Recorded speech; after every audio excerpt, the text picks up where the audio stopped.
नमस्कार।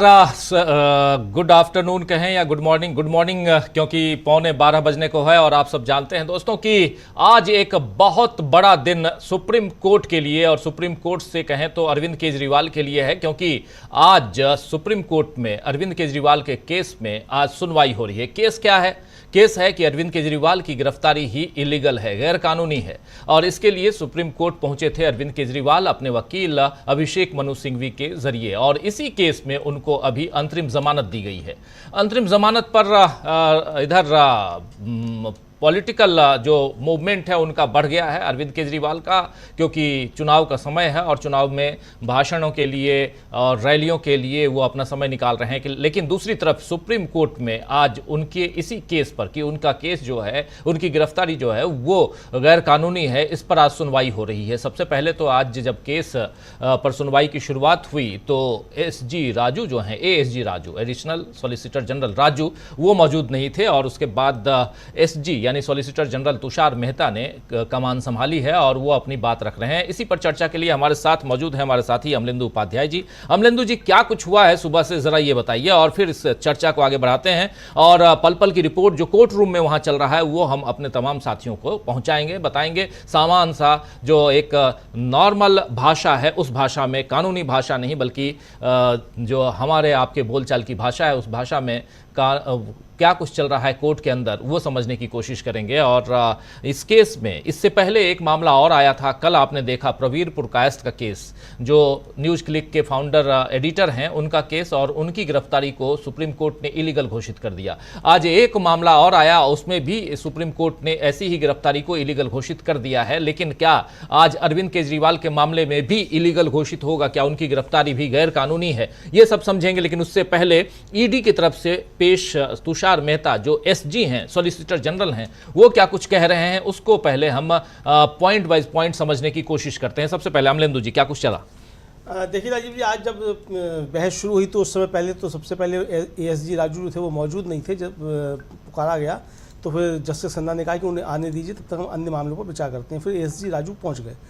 फिर जैसे ही एएसजी राजू पहुंचे तो जस्टिस खन्ना ने शुरुआत की सुनने की। फिर उनका कि जहाँ तक रखरखाव का सवाल है, उन्होंने यानी पिटिशनर अरविंद केजरीवाल ने तर्क दिया है कि धारा 19 से संतुष्ट नहीं है और रिमांड आदेश पारित नहीं किया जाना चाहिए था।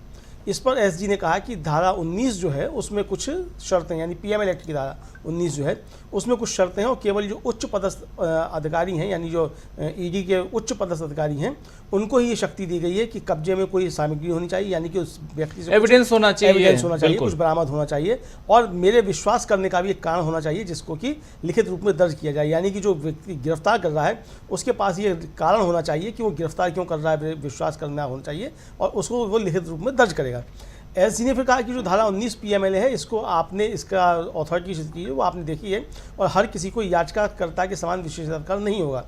अनुच्छेद 227 के तहत याचिकाकर्ता के मामले में हस्तक्षेप करने के लिए अदालत को बुलाया जाता है, यानी अदालत में अनुच्छेद 227 के तहत याचिकाकर्ता पहुंचता है। फिर एसजी ने धारा 62 और धारा 67 पीएमएलए एक्ट जो थी उसके कुछ हवाले दिए। फिर एसजी ने कहा कि मुकदमे के समय अदालत यह जाँच कर सकती है कि धारा 19 का अनुपालन किया गया है या नहीं। यानी एएसजी ये कह रहे हैं कि गिरफ्तारी के समय धारा 19 का पालन किया गया है कि नहीं किया गया, ये जरूरी नहीं है, बल्कि जब ट्रायल होगा तब अदालत इस पर विचार कर सकती है कि गिरफ्तारी के समय धारा 19 पीएमएल एक्ट की जो है उसका अनुपालन किया गया कि उसका अनुपालन नहीं किया गया। फिर एसजी ने जो है वो धारा 2005 के नियम जो है वो उपनियम 2003 उसका जो है वो बताया तरीका कि ये देखिए आप ट्रायल कोर्ट जो है इसकी जांच करने तक कोई भी इसके साथ छेड़छाड़ नहीं कर सकता है। फिर एसजी जो थे, मतलब तुषार मेहता एसजी हैं, तो गिरफ्तारी के प्रावधान अधिक कठोर हैं और अदालतों द्वारा जांच कम की जाती है। ये मेरा सबमिशन उनका, मतलब कि इसमें जो है वो अदालतें जो है वो कम इसमें वो करती हैं, हस्तक्षेप करती हैं, और गिरफ्तारी के प्रावधान बहुत कठोर हैं। मतलब ये उन्होंने बताने का प्रयास किया कि ये सुप्रीम कोर्ट जो इसमें हस्तक्षेप कर रहा है उसके अधिकार नहीं है, एक तरीके से राजीव जी ये समझा जा सकता है। फिर एसजी ने कहा कि आइए देखिए धारा 41 सीआरपीसी जो है, धारा 41 सीआरपीसी राजीव जी पहले भी आई थी, एसजी राजू ने भी जिक्र किया था पिछली उसमें, बिल्कुल, और बिल्कुल। उनको डाटा गया था कि सीआरपीसी अलग है और पीएमएल एक्ट अलग है, पीएमएल एक्ट पे आप बात कीजिए। लेकिन आज एसजी ने भी जो है वो धारा 41 सीआरपीसी का उसका हवाला दिया और कहा कि एक आम आदमी जो है किसी अन्य अपराध के लिए समान क्षेत्राधिकार का उपयोग क्यों नहीं करता। एसजी ने कहा कि संदेह आमतौर पर व्यक्तिपरक होता है, मैं जमानत के लिए ट्राई कोर्ट जाने के लिए स्वतंत्र हूँ, इन सब की जांच हुई रिमांड कोर्ट करेगी तो मैं हाई कोर्ट जाऊँगा। जस्टिस खन्ना ने कहा कि वह ट्रायल कोर्ट भी गए, इसके खारिज होने के बाद वह हाई कोर्ट भी गए। फिर एसजी ने कहा कि नहीं, उन्होंने सहमति दे दी थी, यानी रिमांड की उन्होंने सहमति दे दी थी, ये तर्क जहाँ वो एसजी ने दिया। इस पर जस्टिस दत्ता ने टोका कि अगर उन्होंने सहमति नहीं दी होती तो क्या होता, यानी अगर वो सहमति नहीं देते तब आप क्या करते थे, धारा 19 का अनुपालन कैसे होता है। क्या आपका कहना यह है कि धारा 19 के तहत किसी भी स्थिति में धारा 226 के तहत कोई रिट याचिका नहीं होती? कुल मिलाकर के ये चल रहा है अमलेंदु जी, अगर आसान भाषा में समझें तो यहाँ पर 19 जो PMLA prevention of money laundering act है उसका जो सेक्शन है 19 उसके तहत ये कहा जाता है कि अगर आप किसी को गिरफ्तार कर रहे हैं तो गिरफ्तारी के वक्त आप लिखित आदेश दिखाइए, बताइए जिसको गिरफ्तार कर रहे हैं कि हाँ आपके नाम की गिरफ्तारी का जो वारंट है, आदेश है, हमारे पास है और इस आधार पे हम आपको गिरफ्तार कर रहे हैं। लेकिन क्या यहां पर आपने अरविंद केजरीवाल को उस आदेश की कॉपी दी है? क्या आपने उस समय कोई एविडेंस भी आपके पास था? कुछ आपने सामग्री वहां पर प्राप्त की जहां से इनको गिरफ्तार आपने किया? अगर यह सब कुछ नहीं है तो कहीं ना कहीं यह धारा 19 का उल्लंघन है और इस मामले में 2 केसेस कल से लेकर आज तक ऑलरेडी जो है वो ईडी के खिलाफ जा चुके हैं। एक पीएमएलए एक्ट के तहत जो मामला है वो है जिसमें प्रवीर पुरकायस्थ जो न्यूज क्लिक के संपादक संस्थापक हैं वो उनको छोड़ दिया गया, उनकी गिरफ्तारी इलीगल घोषित कर दी गई और तत्काल उनको रिहा किया गया कल ही। और आज एक केस और था, उसमें भी जस्टिस ओका उसमें थे, 2 जजों की बेंच थी और उसमें भी आज ऐसा ही कहा गया है। लेकिन क्या अब यहां से जो बार बार SG solicitor general Tushar Mehta बार बार यहां कोशिश कर रहे हैं कि अरविंद केजरीवाल को किसी भी तरह जेल की सलाखों के पीछे रखा जाए, लेकिन क्या वो सफल होंगे? क्या यहां पर ईडी बैकफुट पर आएगी? इसलिए क्योंकि सेक्शन 19 का पालन आपने नहीं किया, सेक्शन 45 का पालन आपने नहीं किया, सेक्शन 50 का पालन नहीं किया और बार बार आप सीआरपीसी की धाराओं की तरफ जाना चाहते हैं और उन्हीं बातों को लेकर आते हैं। तो यहां साफ दिखाई देता है कि एक तरफ ईडी जो है वो फंसी हुई है और उसे डिफेंड करने की कोशिश में यहां सॉलिसिटर जनरल तुषार मेहता यहां लगे हुए हैं और इसलिए जस्टिस खन्ना और जस्टिस दत्ता, ये 2 जजों की बेंच है दोस्तों, आप जानते हैं। इस बेंच में जस्टिस संजीव खन्ना है और जस्टिस दीपांकर दत्ता हैं और दोनों सवाल पे सवाल दाग रहे हैं। जस्टिस दत्ता ने कहा कि इन्होंने कहा कि नहीं, उन्होंने सहमति दे दी थी। किस लिए सहमति दे दी थी? क्योंकि वो उनको जो रिमांड पे लिया गया था, रिमांड पे लेने की सहमति दे दी गई थी। और तो इन्होंने कहा कि अगर अरविंद केजरीवाल ने सहमति नहीं दी होती तो क्या होता? चलिए, आपने कह रहे रिमांड पे, ये तो एक ऑनगोइंग प्रोसेस है, लेकिन अगर अरविंद केजरीवाल ने रिमांड पर जाने की सहमति नहीं दी होती तो क्या आप उन्हें छोड़ देते? क्या आपका यह कहना है कि धारा 19 के तहत किसी भी स्थिति में धारा 226 के तहत कोई रीट याचिका नहीं होती है? ये सब सवाल यहां किए जा रहे हैं और यहां पर जस्टिस दत्ता सवाल कर रहे हैं। जस्टिस दत्ता और बोल रहे हैं कि आपको संतुष्ट होना होगा कि हमारे सामने कितना भी बड़ा मामला रखा जाए, लेकिन धारा 19 के तहत हम ऐसा नहीं कर सकते। आपको इस बात को कॉन्फिडेंट आपको होना होगा कि आपके सामने कुछ भी रखा जाए, लेकिन आप section 19 PMLA prevention of money laundering act section 19 का उल्लंघन नहीं कर सकते। आपने उसका उल्लंघन किया है, यह साफ साफ। इसी बीच यहां पर आते हैं अब जस्टिस खन्ना कह रहे हैं अगर धारा 19 की शर्तों का उल्लंघन होता है तो जाहिर तौर पर अदालतें हस्तक्षेप कर सकती हैं, या तो रिमांड कोर्ट या हाई कोर्ट, यानी कि सिविल कोर्ट जहां से रिमांड दी गई या हाई कोर्ट, ये कोर्ट भी हस्तक्षेप कर सकते हैं। ये सबसे बड़ी बात, अदालतें हस्तक्षेप कर सकती हैं। यानी कि बार बार जो आप याद कीजिए, जब अभिषेक मनु सिंह भी इसी केस में दलीलें पेश कर रहे थे तो उस समय भी सेक्शन 19 का जिक्र बार बार कर रहे थे और यहां से सेक्शन 19 से या सेक्शन 45 से, ये जो सेक्शन है दोस्तों, ये सीआरपीसी की बात नहीं कर रहा हूं, पीएमएलए एक्ट की बात कर रहा हूं। तो पीएमएलए एक्ट की धाराएं जो हैं उसके तहत ही यहां पर कार्रवाइयां होंगी, इसलिए क्योंकि केस पीएमएलए एक्ट का है, केस यहां पर सीआरपीसी का नहीं है और इसीलिए ईडी ने इन्हें गिरफ्तार किया है। और ईडी के सामने एक सबसे बड़ी चुनौती है कि वो साबित करे कि उसने इन धाराओं का अनुपालन किया है। अगर उस ईडी ने इन धाराओं का अनुपालन नहीं किया है तो इसका मतलब है कि कहीं ना कहीं ईडी बैकफुट पर है और यहां से अरविंद केजरीवाल के पक्ष में यह केस जाता हुआ दिखाई देता है, क्योंकि 2 केसेस अभी कल से लेके आज तक, जिसमें ईडी को मुंह की खानी पड़ी है। एक में ईडी को, दूसरे में जो सीआरपीसी के तहत ही है, लेकिन यूएपीए है उसमें भी, तो क्योंकि प्रवीण पुरकायस्थ का मामला यूएपीए के तहत है। तो ये जो मामला है, इसमें आगे क्या कुछ चल रहा है, जरा ये भी बताइए। दनादन यहां जस्टिस खन्ना और जस्टिस दत्ता जो है वो सवाल पे सवाल दागे जा रहे हैं। रिमांड का आदेश कहां है, उसको चुनौती की बात कर रहे हैं। बार बार कह रहे हैं कि आपने इनको रिमांड पे लिया, चाहे इनको आपने गिरफ्तार किया, उसका आदेश कहां है, आदेश की कॉपी बताइए। आपने इनके हवाले कुछ किया, कोई कागज दिया, कुछ किया, आपको इनके यहां से कुछ बरामदगी हुई, कुछ आपने बरामद किया, क्या कुछ किया है बताइए, दिखाइए। यहां पर ये बैकफुट पे नजर आ रहे हैं। और आगे क्या कुछ है? जी राजीव जी, उसके बाद फिर जस्टिस खन्ना जो है वो जो हस्तक्षेप किया था, उन्होंने कहा कि धारा 19 की शर्तों का उल्लंघन होता है तो जाहिर तौर पर अदालतें हस्तक्षेप कर सकती हैं। यानी अगर पीएमएलए एक्ट की धारा 19 की शर्तों का उल्लंघन ईडी करेगी तो अदालतें इसमें हस्तक्षेप करेंगी, या तो रिमांड कोर्ट हस्तक्षेप करेगा या हाई कोर्ट हस्तक्षेप कर सकता है। फिर जस्टिस खन्ना ने कहा कि जो रिट पिटीशन जो धारा 226 के तहत होती है उसके उपाय को खारिज नहीं किया जा सकता।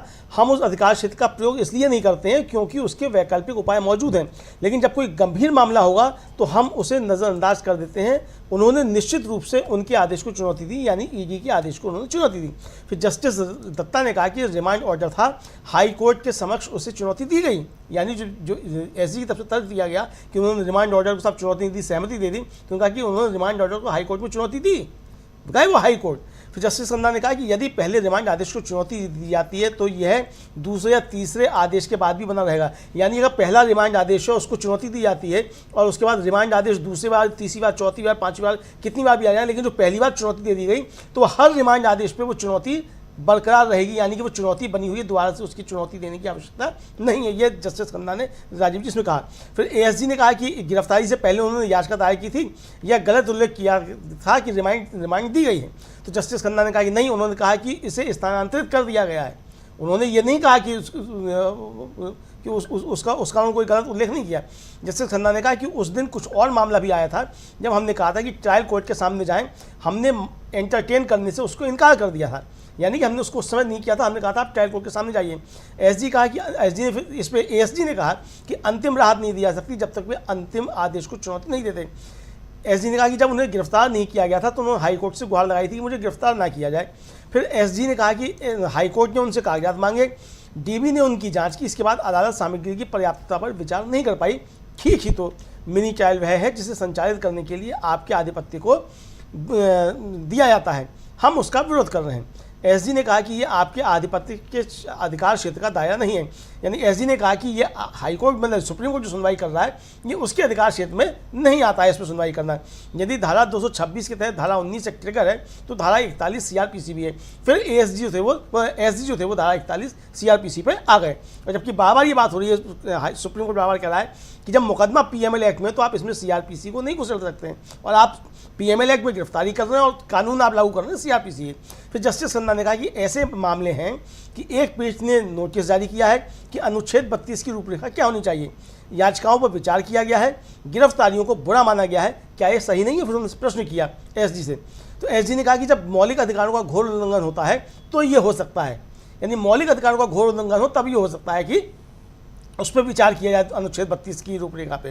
लेकिन कभी कभी एजेंसियों को एक अप्रिय कर्तव्य का निर्वहन करना पड़ता है जिसके बारे में उन्हें पता होता है कि इसका सार्वजनिक रूप से दुरुपयोग किया जाएगा। यानी राजीव जी अप्रत्यक्ष रूप से एसजी ये स्वीकार कर रहे हैं कि एजेंसियां जो हैं वो कभी कभी ऐसी चीज़ों का प्रयोग करती हैं जो कि सार्वजनिक रूप से इनका दुरुपयोग किया जा सकता है और जो कानूनन ठीक नहीं होती हैं। एसजी ने कहा कि अब मैं कुछ निर्णयों के माध्यम से आपका आधिपत्य प्राप्त करूँगा। एसजी फिर जो है वो जब इस पर बातचीत करने लगे तो उन्होंने कहा कि धारा 19 जो है उसमें प्राधिकरण को यह तय करना होता है कि ऐसी सामग्री मौजूद है जिससे किसी व्यक्ति की गिरफ्तारी की आवश्यकता है। यानी अब ये खुद बता रहे हैं कि धारा 19 के तहत जो है आपको वो सामग्री देनी पड़ती है जिसके आधार पर आप गिरफ्तारी कर रहे हैं। कुल जमा ये है कि यहाँ पर ईडी फंसी हुई है और ईडी बार बार इसको सेक्शन 19 के तहत गिरफ्तारी को जो यहाँ पर उसको लेकर आ रहे हैं। सॉलिसिटर जनरल के सामने एक बड़ी चुनौती है कि 19 के तहत गिरफ्तारी कैसे साबित करें, और उसके लिए इधर उधर बाएं दाएं झांकने की कोशिश हो रही है, ये साफ दिखाई दे रहा है। यहां पर एसजी ने कहा कि अगर मेरे पड़ोसी की शिकायत पर गिरफ्तार किया जाता है तो आम नागरिक सीआरपीसी के अदालत से के माध्यम से सीधे जाते हैं। अगर यानी कि अगर कोई पड़ोसी गिरफ्तार कर मतलब उसकी शिकायत पे किया जाता है तो सीआरपीसी के तहत जाते हैं, सीधे अदालत में जाते हैं, अदालत की शरण में जाते हैं। लेकिन यहाँ पर जस्टिस खन्ना कह रहे हैं कि मान लीजिए कि धारा 41 की गिरफ्तारी के बाद रिमांड दिया जाता है तो क्या वो व्यक्ति 227 दाखिल नहीं कर सकता है? तो यहाँ पर भेद कहाँ है ये पूछा जाए। जस्टिस दत्ता भी कह रहे हैं कि पीएमएलए में गिरफ्तारी की सीमा जो है बहुत अधिक है, एक मच हायर लिमिट है, और इसके लिए वो यहाँ पर पीएमएलए एक्ट और उसके तहत अगर आप गिरफ्तार कर रहे हैं तो उसके इर्द गिर्द ही रहिए, इससे बाहर निकलने की कोशिश मत कीजिए। ये साफ साफ जस्टिस दत्ता कह रहे हैं। यानी कि आपके पास गिरफ्तारी के जो कारण हैं वो और उसके जो आपने जो औजार इकट्ठा कर रखे हैं बहुत सारे हैं, इसलिए आप उसके बाहर सीआरपीसी में कूदने की कोशिश मत कीजिए, ये यहां पर जस्टिस दत्ता कह रहे हैं। और बार बार यहां पर लाया जा रहा है सेक्शन 19 को, लेकिन 19 के आजू बाजू ले जाने की कोशिश और सीआरपीसी के तहत ले जाने की कोशिश हो रही है यहां एसजी की तरफ से, ईडी की तरफ से, ये साफ दिखाई दे रहा है अमलेंदु जी। इसके आगे क्या कुछ हो रहा है यहां पर बहुत इंपॉर्टेंट पहलू यह है दोस्तों कि बार बार इस केस में ऐसे देखा जाए तो जितनी चीजें अभिषेक मनु सिंघवी ने यानी अरविंद केजरीवाल ने अपने पक्ष में रख दी हैं, उन चीजों को डिफेंड करना बहुत मुश्किल हो रहा है ईडी की तरफ से। ये ऐसे देखा जाए तो सीधे शब्दों में कहें तो ईडी को डिफेंड करना बहुत मुश्किल हो रहा है और सवाल उनसे दागे जा रहे हैं। याद कीजिए कि पिछली दफा भी जो बातें हुई थी जिसमें सीधा इनको अंतरिम जमानत दी गई थी अरविंद केजरीवाल को, उस जमानत के दौरान भी बहुत सारी बातें आई थी, लेकिन वहां पर सीधा सीधा कोर्ट ने कहा था कि हम इनको पहले अंतरिम जमानत दे रहे हैं क्योंकि टाइमिंग ऑफ अरेस्ट जो है वो इंपॉर्टेंट है। और कहा गया है इधर से अरविंद केजरीवाल की तरफ से कि 1 साल से जो केस चल रहा है, 1 साल पहले अगर मेरा नाम आता है तो मुझे उस समय गिरफ्तार क्यों नहीं किया जाता है? मेरी गिरफ्तारी की टाइमिंग आप देखिए मिलॉर्ड, क्योंकि टाइमिंग का जो है वो है चुनाव की घोषणा 16 मार्च को होती है और 21 मार्च को मेरी गिरफ्तारी होती है। तो आखिर चुनाव के यानी कि जो मॉडल कोड ऑफ कंडक्ट लगा हुआ है उस समय आप मुझे गिरफ्तार करके सीधा सीधा चुनाव की प्रक्रिया में भाग लेने से, प्रचार प्रसार में भाग लेने से मुझे रोकना चाहते थे, इसीलिए आपने मुझे इस समय गिरफ्तार किया। इसके बाद बहुत सारे सवाल उठाए गए हैं कोर्ट की तरफ से और यहां यह भी पूछा गया कि यह केस, इसकी शुरुआत कब होती है? इसकी शुरुआत 2021 में होती है और यह 2024 है और 2 साल तक आपने अभी तक चार्जशीट तक जमा नहीं किया है। बार बार इस केस को आप आगे बढ़ाने की कोशिश कर रहे हैं, तो इसका मतलब है कि आप इस केस में कुछ अलग फायदा ढूंढने की कोशिश कर रहे हैं। यह साफ सब कुछ, सारी बातें कोर्ट में पहले आ चुकी हैं और अब यहां से जो मामला है वो एसजी, क्योंकि राजू एएसजी हैं, additional solicitor general SV Raju, वो लगातार इस पर सुनवाई कर रहे थे और ईडी का पक्ष रख रहे थे। लेकिन आज राजू नहीं बल्कि एसजी हैं, यानी उनके बॉस हैं तुषार मेहता, जो अपनी बात रखने की कोशिश कर रहे हैं। और लेकिन सवालें जो दोनों के तरफ से जो सवाल दागे जा रहे हैं बहुत महत्वपूर्ण हैं और खासकर जस्टिस दत्ता बहुत कम बोलते थे। ये इस बेंच में अभी तक हमने यही देखा अमलेंदु जी की जस्टिस दत्ता ने बहुत कम अपनी बातें, क्रॉस क्वेश्चंस काफी कम किए हैं, लेकिन आज जस्टिस दत्ता बहुत सारे सवाल पूछ रहे हैं, वो दिखाई दे रहा है। और क्या कुछ जस्टिस दत्ता पूछ रहे हैं बताइए।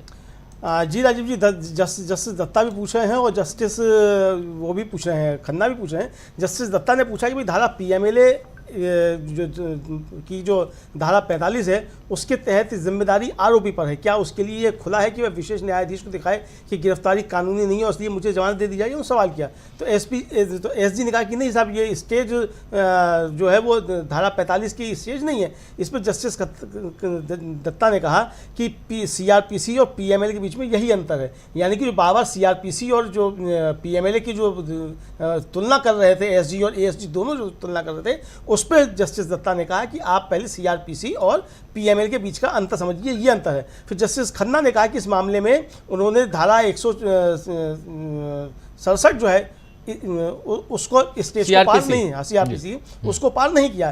फिर जस्टिस दत्ता ने कहा कि आइए आपको कुछ तर्कों के जरिए हम संक्षेप में समझाते हैं।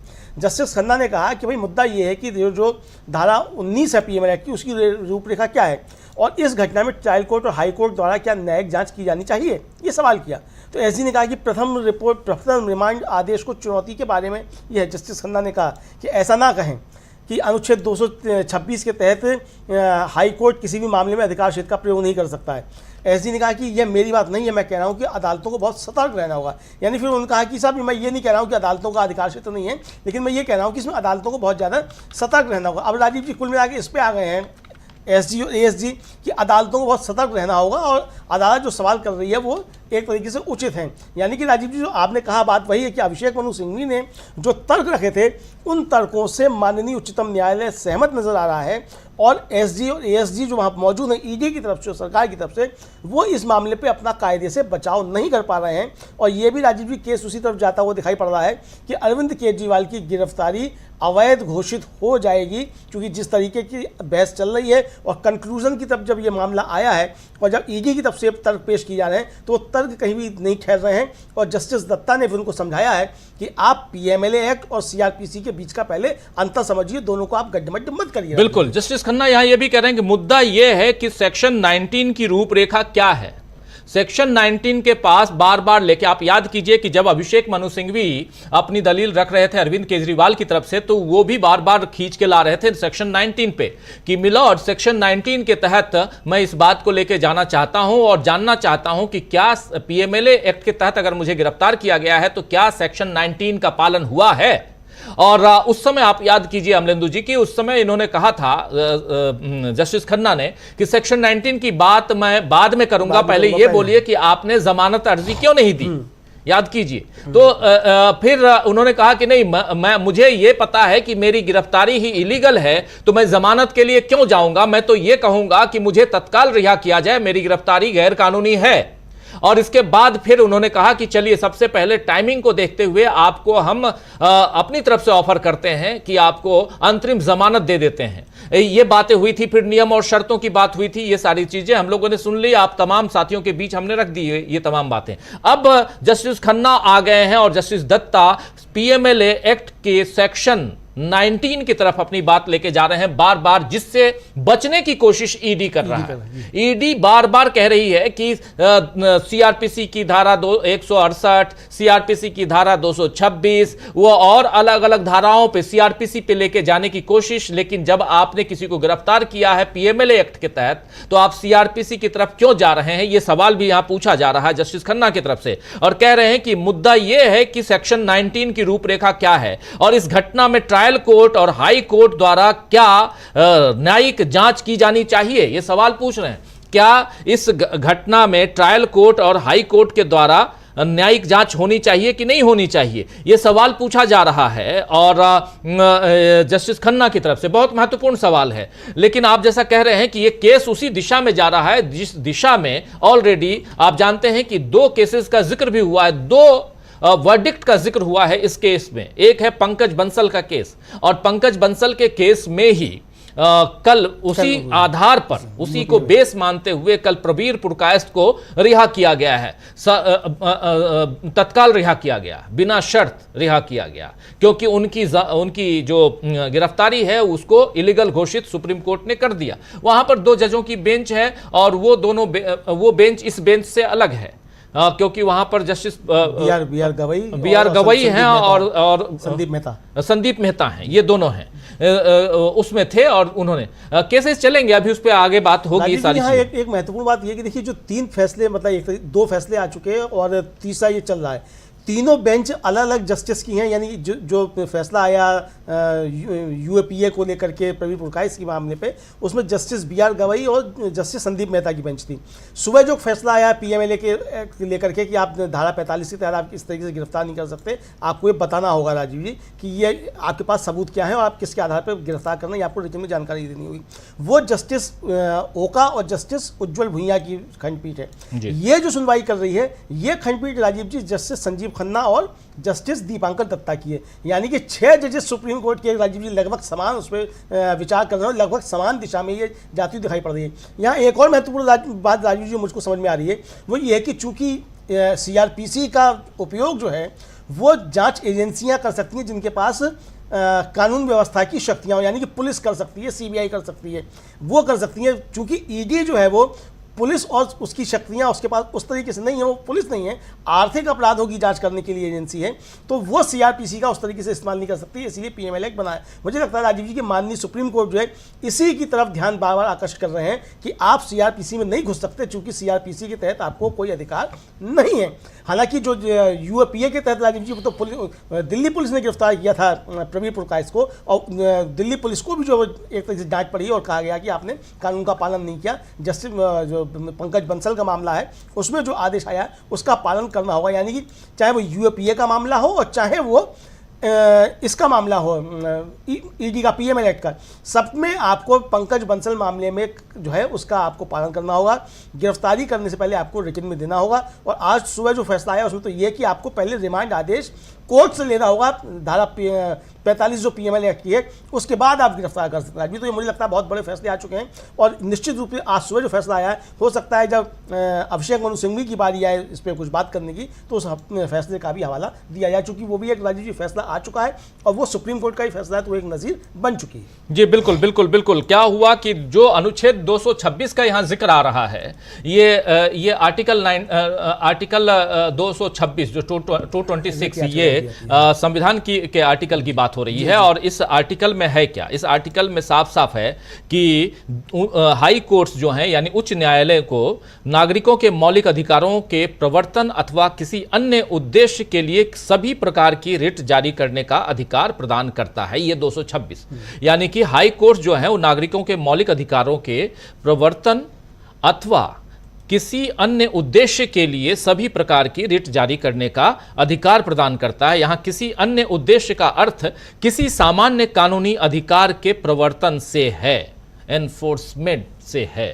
और ये सबसे बड़ी बात यहां पर इसका जिक्र जब आता है तो जस्टिस दत्ता कहते हैं कि ये न कहें कि अनुच्छेद 226 के तहत हाई कोर्ट किसी भी मामले में अधिकार क्षेत्र का प्रयोग नहीं कर सकता है।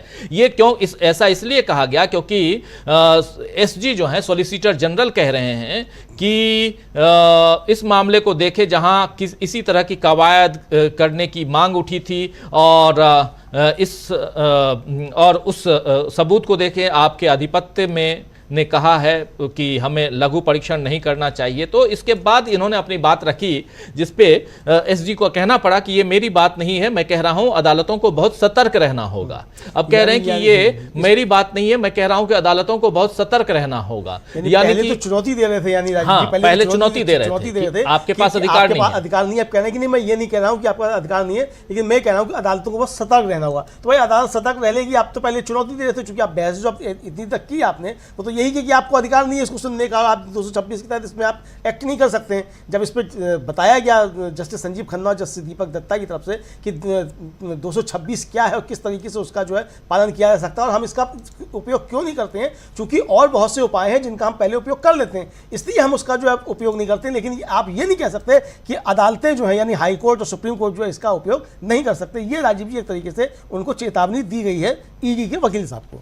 बिल्कुल बिल्कुल। ED के जो वकील हैं और देश के सॉलिसिटर जनरल हैं तुषार मेहता, उनको यहाँ एक चेतावनी देते हुए सुप्रीम कोर्ट और जस्टिस दत्ता और जस्टिस खन्ना की बेंच, ये 2 जजों की बेंच है जो अरविंद केजरीवाल के केस को देख रही है, यही बेंच हेमंत सोरेन के केस को भी देख रही है, और PMLA एक्ट के तहत इन दोनों के ऊपर इन दोनों की गिरफ्तारी हुई थी, जिसमें से एक अरविंद केजरीवाल अभी बाहर हैं अंतरिम जमानत पर। 1 तारीख तक वो अंतरिम जमानत पर हैं और उसके बाद 2 तारीख को उनको सरेंडर करना होगा सीधे तिहाड़ जेल में। आप जानते हैं तिहाड़ जेल को ही आदेश गया था सीधा सुप्रीम कोर्ट से, और इसीलिए इस फैसले के 3 घंटे बाद अरविंद केजरीवाल बाहर निकल के आ गए थे। और इसके बाद अब इसी पर सुनवाई है। और आप ये भी याद कीजिए कि उसी समय जस्टिस दत्ता और खन्ना ने कहा था, इस बेंच ने कहा था कि हम अगले हफ्ते इस पर सुनवाई करेंगे और सुनवाई पूरी करेंगे और कोशिश करेंगे कि फैसला भी हम अपना सुना दें। फैसला जो क्या क्या कुछ आता है वो तो बाद की बात है, क्योंकि बहुत ज़्यादा इस पर सुनवाई हुई है। आज 5वां दिन है, अगर ऐसे देखा जाए तो टुकड़ों में ये 5वां दिन है जब इसी मसले पर, इसी केस पर सुनवाई हो रही है।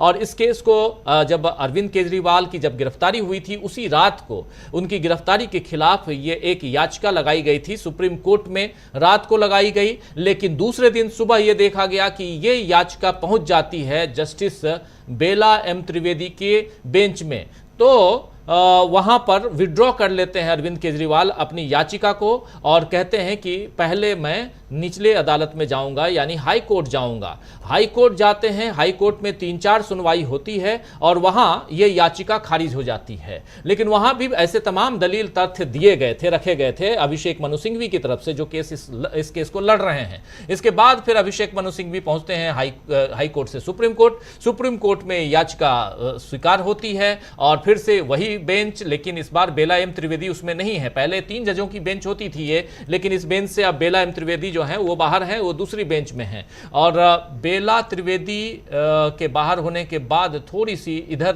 राहत की सांस शायद ले रहे होंगे अरविंद केजरीवाल, और जस्टिस खन्ना और जस्टिस दत्ता, ये 2 जजों की बेंच इस पर सुनवाई कर रही है। आज 5वां दिन है और इसमें से शुरुआती 2 दिन और उसके बाद सिर्फ और सिर्फ ये इस बात पर पूरी बहस होती रही कि इनको अंतरिम जमानत दी जाए या न दी जाए, क्योंकि जब जजेस ने कह दिया, जब बेंच ने कह दिया कि हम अंतरिम जमानत का फैसला देने जा रहे हैं, उसके बाद भी ईडी की तरफ से पुरजोर कोशिश की गई कि इन्हें जमानत न दी जाए। फाइनली जमानत दे दी गई और अब 1 तारीख तक अरविंद केजरीवाल बाहर हैं। लेकिन जब अंतरिम जमानत दी गई थी तब याद कीजिए कि अरविंद केजरीवाल की तरफ से कहा गया था कि मुझे जुलाई तक का समय दीजिए, अगर आप अंतरिम जमानत दे रहे हैं तो जुलाई तक का समय दीजिए। फिर जुलाई तक की बात नहीं आई तो इन्होंने कहा कि मुझे 4 जून तक का समय दीजिए, क्योंकि 4 जून को रिजल्ट आना है। 4 जून तक का भी समय नहीं मिला और 1 जून की बात पहले हो चुकी थी, क्योंकि 1 जून को चुनाव खत्म हो रहे हैं और उस दिन तक इनको अंतरिम जमानत मिली है।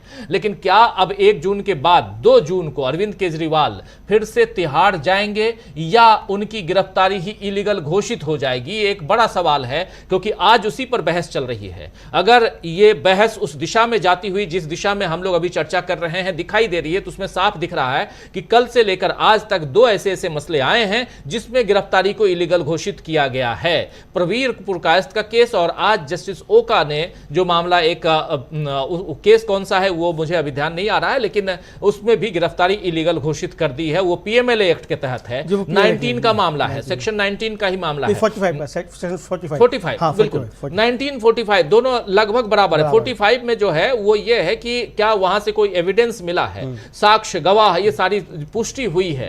और 19 और 45 पैरेलल चलती हुई दोनों धाराएं हैं पीएमएलए की, तो इसीलिए ये इन दोनों। और याद कीजिए कि जब संजय सिंह को जब जमानत दी जा रही थी, तब वहां पर इन्होंने कहा था कि आप इस जमानत के खिलाफ अगर बात कर रहे हैं, अगर ईडी से उन्होंने साफ साफ कहा था कि अगर आप संजय सिंह की जमानत के खिलाफ हैं तो हम फिर इसको 45 के तहत लेके जाएंगे, उस पर बहस करेंगे।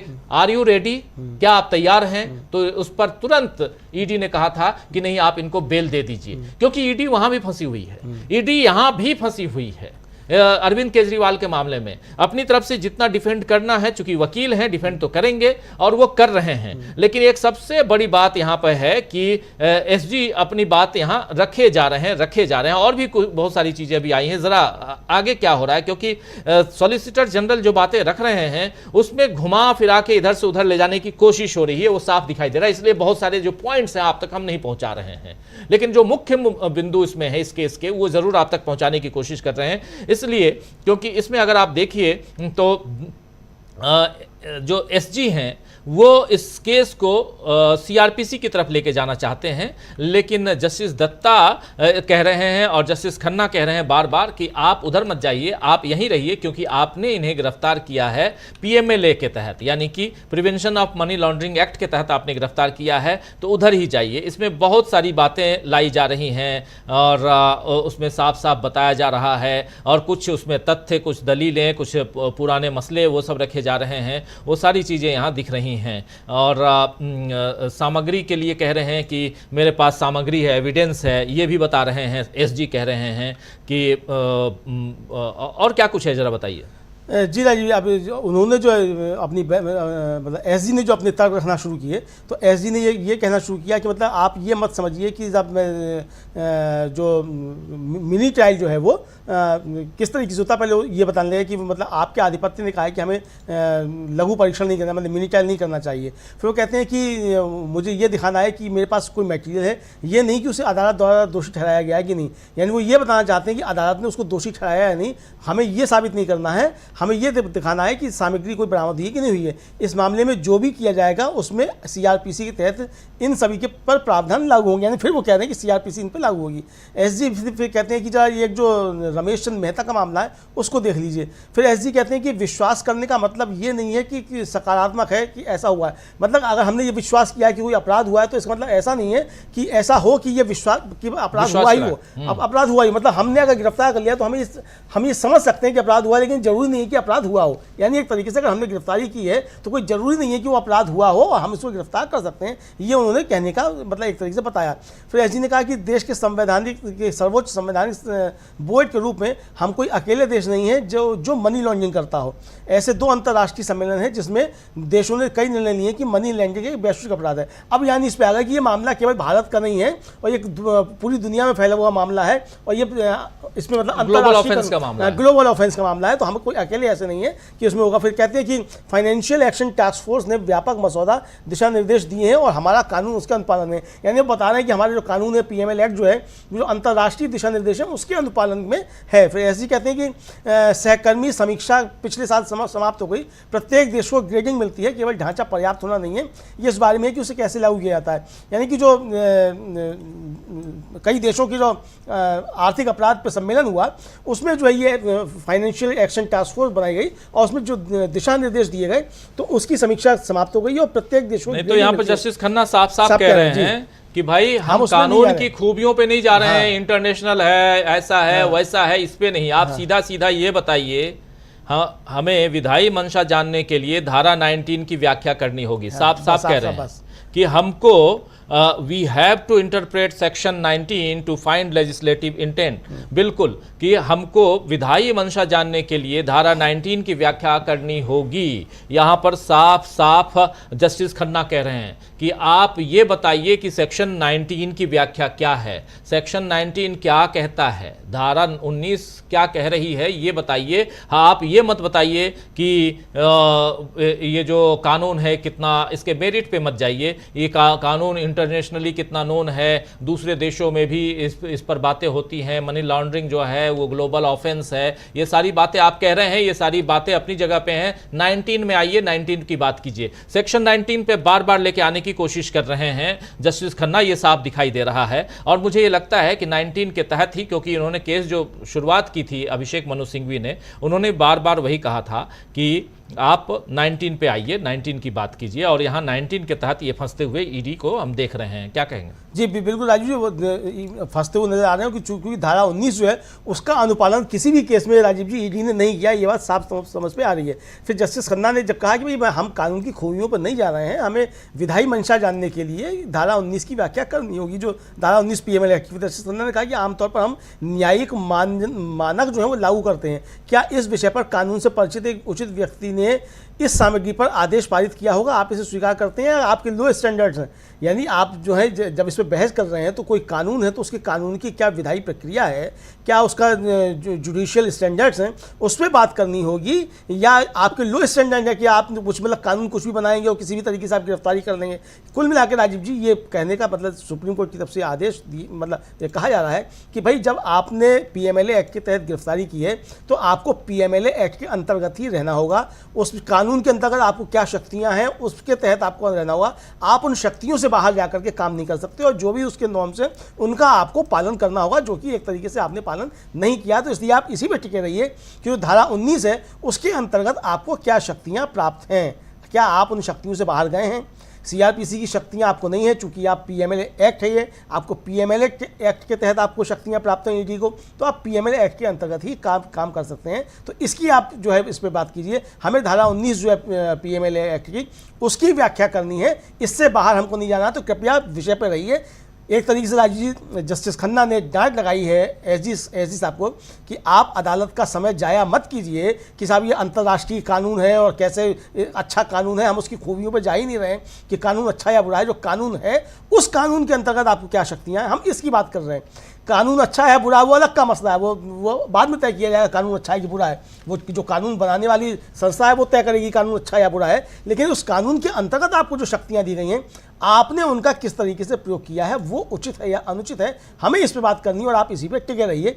फिर एसजी राजीव जी अपनी बात जो है वो रखना शुरू कर रहे हैं। बिल्कुल, एसजी फिर अपनी बात रख रहे हैं। यहाँ पर साफ साफ है कि आप इसे स्वीकार करते हैं या निम्न मानक रखते हैं, ये समझना होगा। यानी कि ये जो कानून है, कानून के तहत आप काम करते हैं या अपना जो स्टैंडर्ड है वो लो रखते हैं और यहाँ पर इस कानून का पालन अनुपालन नहीं करते हैं। ये सबसे बड़ी बात है। एसजी मतलब एक तरह से फटकार लगाते हुए एसजी को जस्टिस खन्ना यहाँ पर साफ दिखाई दे रहे हैं। अब एसजी यानी कि सॉलिसिटर जनरल तुषार मेहता जो हैं वो अपनी बात रख रहे हैं। तो तुषार मेहता साफ साफ डिफेंड करने की कोशिश, लेकिन यहां पर भटकाने की कोशिश भी हो रही है और उसी को यहां जस्टिस खन्ना और जस्टिस दत्ता जो है वो बार बार टोक रहे हैं, कह रहे हैं कि आप आइए सीधी लाइन पे चलिए। जो बात हो रही है वहां इससे आप भटक के सीआरपीसी की तरफ चले जाते हैं, अंतर्राष्ट्रीय मानकों पे आप चले जा रहे हैं। लेकिन मैं आपसे ये पूछना चाह रहा हूं कि सेक्शन 19 के तहत आपने क्या कुछ किया है। ये सबसे बड़ी बात यहां पे कही जा रही है कि सेक्शन 19 के तहत हुआ क्या है, ये आप बता दीजिए।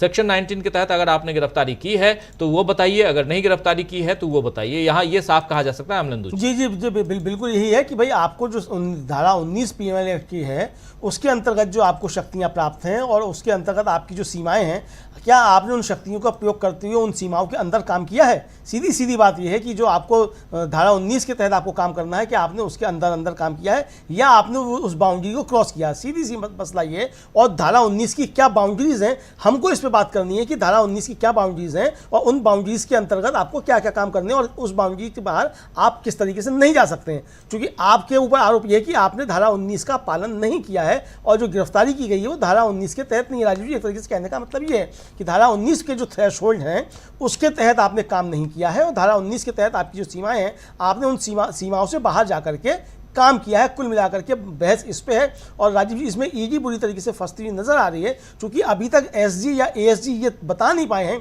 कि धारा 19 के तहत जो उनके अधिकार हैं उसके तहत उन्होंने कोई कार्रवाई पालन हुआ है कि नहीं हुआ है। सर बिल्कुल बिल्कुल, सेक्शन 19 के तहत यहाँ पर बार बार ये मामला जो है वही, और ये साफ दिखाई दे रहा है कि जैसे प्रवीर पुरकायस्थ को या आज एक और गिरफ्तारी को इलीगल घोषित किया गया है सुप्रीम कोर्ट की तरफ से, और पंकज बंसल का केस, उनकी गिरफ्तारी को भी इलीगल घोषित किया गया था। और उसी पंकज बंसल के केस को यहां बेस मानते हुए अभिषेक मनु सिंघवी ने अपनी दलीलें पेश की थी। और वहां पर एक केस और भी आया था मदन लाल का, जहां तक मुझे विजय मदन लाल का केस, ये दो मामला ऐसा आया था। उसके अलावा 3 मामले और भी आए थे जिसमें 3 लोगों का नाम था, आप याद कीजिए। एक आंध्र प्रदेश के टीटीपी के मुखिया जो हैं चंद्रबाबू नायडू का मामला आया था, और उड़ीसा के शिवशंकर दास का मामला था, उड़ीसा के नेता, और एक महाराष्ट्र के नेता नारायण राणे का नाम था। इन तीनों को जो जमानत दी गई ईडी की तरफ से, और ये तीनों आप याद कीजिए कि सत्ता पक्ष के करीब पहुंचते हैं और इनको पूर्ण जमानत मिलती है। जब जमानत की बात आई थी अरविंद केजरीवाल की, तब ये मामला सामने लाया गया था कि अगर उनको पूर्ण जमानत दे सकते हैं तो हमारे मुवक्किल को क्यों नहीं आप दे सकते हैं। एक बड़ी बात यहां पे कही गई थी। लेकिन दूसरी सबसे इंपॉर्टेंट बात यहां पर यही है कि जस्टिस खन्ना साफ साफ कह रहे हैं कि आमतौर पर हम न्यायिक मानक लागू करते हैं और न्यायिक मानक के तहत ही हम कोई भी फैसला सुरक्षित रखते हैं, फैसला सुनाते हैं, उस पर चर्चा करते हैं, दलीलें पेश होती हैं। ये तमाम चीजें न्यायिक मानक होते हैं, कानून के दायरे में रह करके हैं, उन मानकों के आधार पर ही हम काम करते हैं। लेकिन क्या आपने उस मानक का यहां पर पालन अनुपालन किया है, ये सबसे बड़ी बात है। क्योंकि 19 के तहत ये बार बार अभी तो 45 आया नहीं है अमलेंदु जी, 45 आएगा तो ईडी और घिरेगी, यहां पर दिख रहा है। लेकिन अभी 19 की ही बात हो रही है, उसके बाद 50 भी अभी नहीं आया, 60 नहीं आया। ये तमाम ऐसे सेक्शंस हैं जिसका जिक्र पहले हो चुका है। इसीलिए दोस्तों जो आप हमारे इस कार्यक्रम को शुरुआत से फॉलो कर रहे होंगे, आज से नहीं बल्कि 5 बार ये केस आपके सामने हम ला चुके हैं, उससे पहले भी लगातार कानूनी प्रक्रिया में और जो कोर्ट रूम में जो कुछ हो रहा है उसको हम आप तक पहुंचाने की कोशिश सरल भाषा में इसलिए करते हैं क्योंकि जैसे ही कोर्ट कचहरी का मामला आता है हम और आप बहुत परेशान हो जाते हैं। उसके बाद कई ऐसे भी वकील मिलते हैं जो आपको लूट कर लेके चले जाते हैं और आपको पता ही नहीं चलता कि आखिर मेरे केस में क्या था। कहीं कहीं जहां मर्जी वहां साइन करवा लेते हैं। तो कम से कम इतना तो समझना होगा कि एक केस, और ऐसे भी इस ढंग के हाई प्रोफाइल केसेस को समझना इसलिए जरूरी होता है क्योंकि इससे बहुत सारी चीजें आने वाले समय में नजीर बनती हैं और दलीलें पेश करते समय उसके आधार पर कई बार मामले जो दलीलें हैं वो फैसलों में तब्दील भी करते हुए हम देखते हैं। और ऐसा ही एक फैसला पंकज बंसल का और दूसरा फैसला जो है विजय मदन लाल का आया हुआ और उसको सामने रखा गया और इसका जिक्र, और इसी के तहत कल प्रवीर पुरकायस्थ को जमानत ही नहीं उनको बिल्कुल उनकी गिरफ्तारी गैर कानूनी घोषित कराई गई है। तो इसलिए और उस केस को उधर कपिल सिब्बल लड़ रहे हैं, हेमंत सोरेन का केस भी कपिल सिब्बल लड़ रहे हैं, बल्कि ये केस जो है ये अभिषेक मनु सिंह भी लड़ रहे हैं। और दोनों देश के महानतम वकीलों, वरिष्ठ वकीलों में से एक हैं क्योंकि हर तरह से वरिष्ठ हैं, पैसे लेने के मामले में भी और अनुभव के आधार पे भी। दोनों मामले में कहें तो मतलब देश के टॉप 5 जो सबसे महंगे वकील हैं उनमें ये दोनों शुमार होते हैं। हालांकि उसमें सबसे ऊपर जिनका नाम है वो है आप जानते हैं अंतर्राष्ट्रीय ख्याति प्राप्त हैं और इलेक्टोरल बॉन्ड का केस वो हार चुके हैं। नाम बता सकते हैं आप? हरीश साल्वे जी।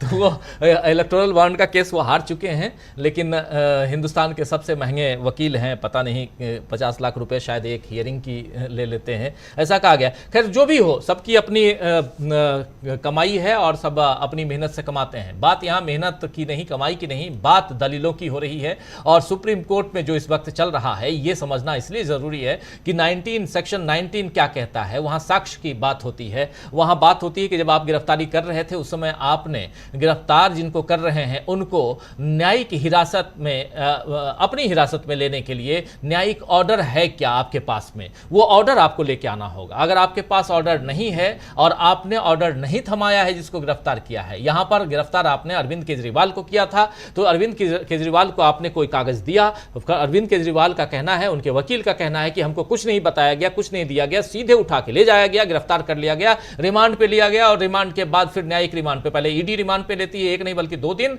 2 बार, और 2 बार के बाद फिर न्यायिक हिरासत में चले जाते हैं। ये मामला यहां पे आता है इस ढंग से।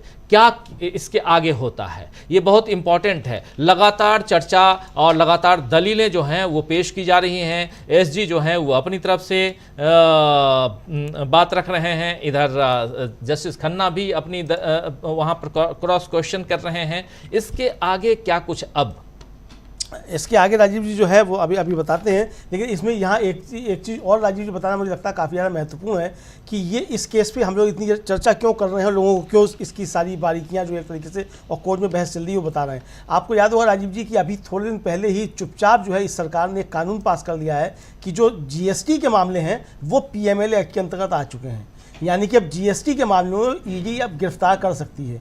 तो ईडी की क्या सीमाएं हैं ये अब आम आदमी को समझना होगा। ईडी का इस्तेमाल जो अभी तक भारतीय जनता पार्टी जो थी वो अपने विरोधियों को डराने के लिए, उनको फंसाने के लिए, अपने राजनीतिक विरोधियों को फंसाने के लिए करती थी, वो अब सीधे सीधे देश के आम नागरिकों के खिलाफ अब इसका भी इस्तेमाल राजीव जी होने लगेगा। इसके लिए है और इसीलिए कांग्रेस ने जो अपना मैनिफेस्टो जारी किया उसमें उसने वायदा किया है कि हम GST को जो है इससे हम बाहर लेकर के आएंगे राजीव जी। इसलिए ये काफ़ी ज़्यादा महत्वपूर्ण इसकी चर्चा हो जाती है, इसीलिए हम लोग इसकी जो है ज़्यादा चर्चा कर रहे हैं। फिर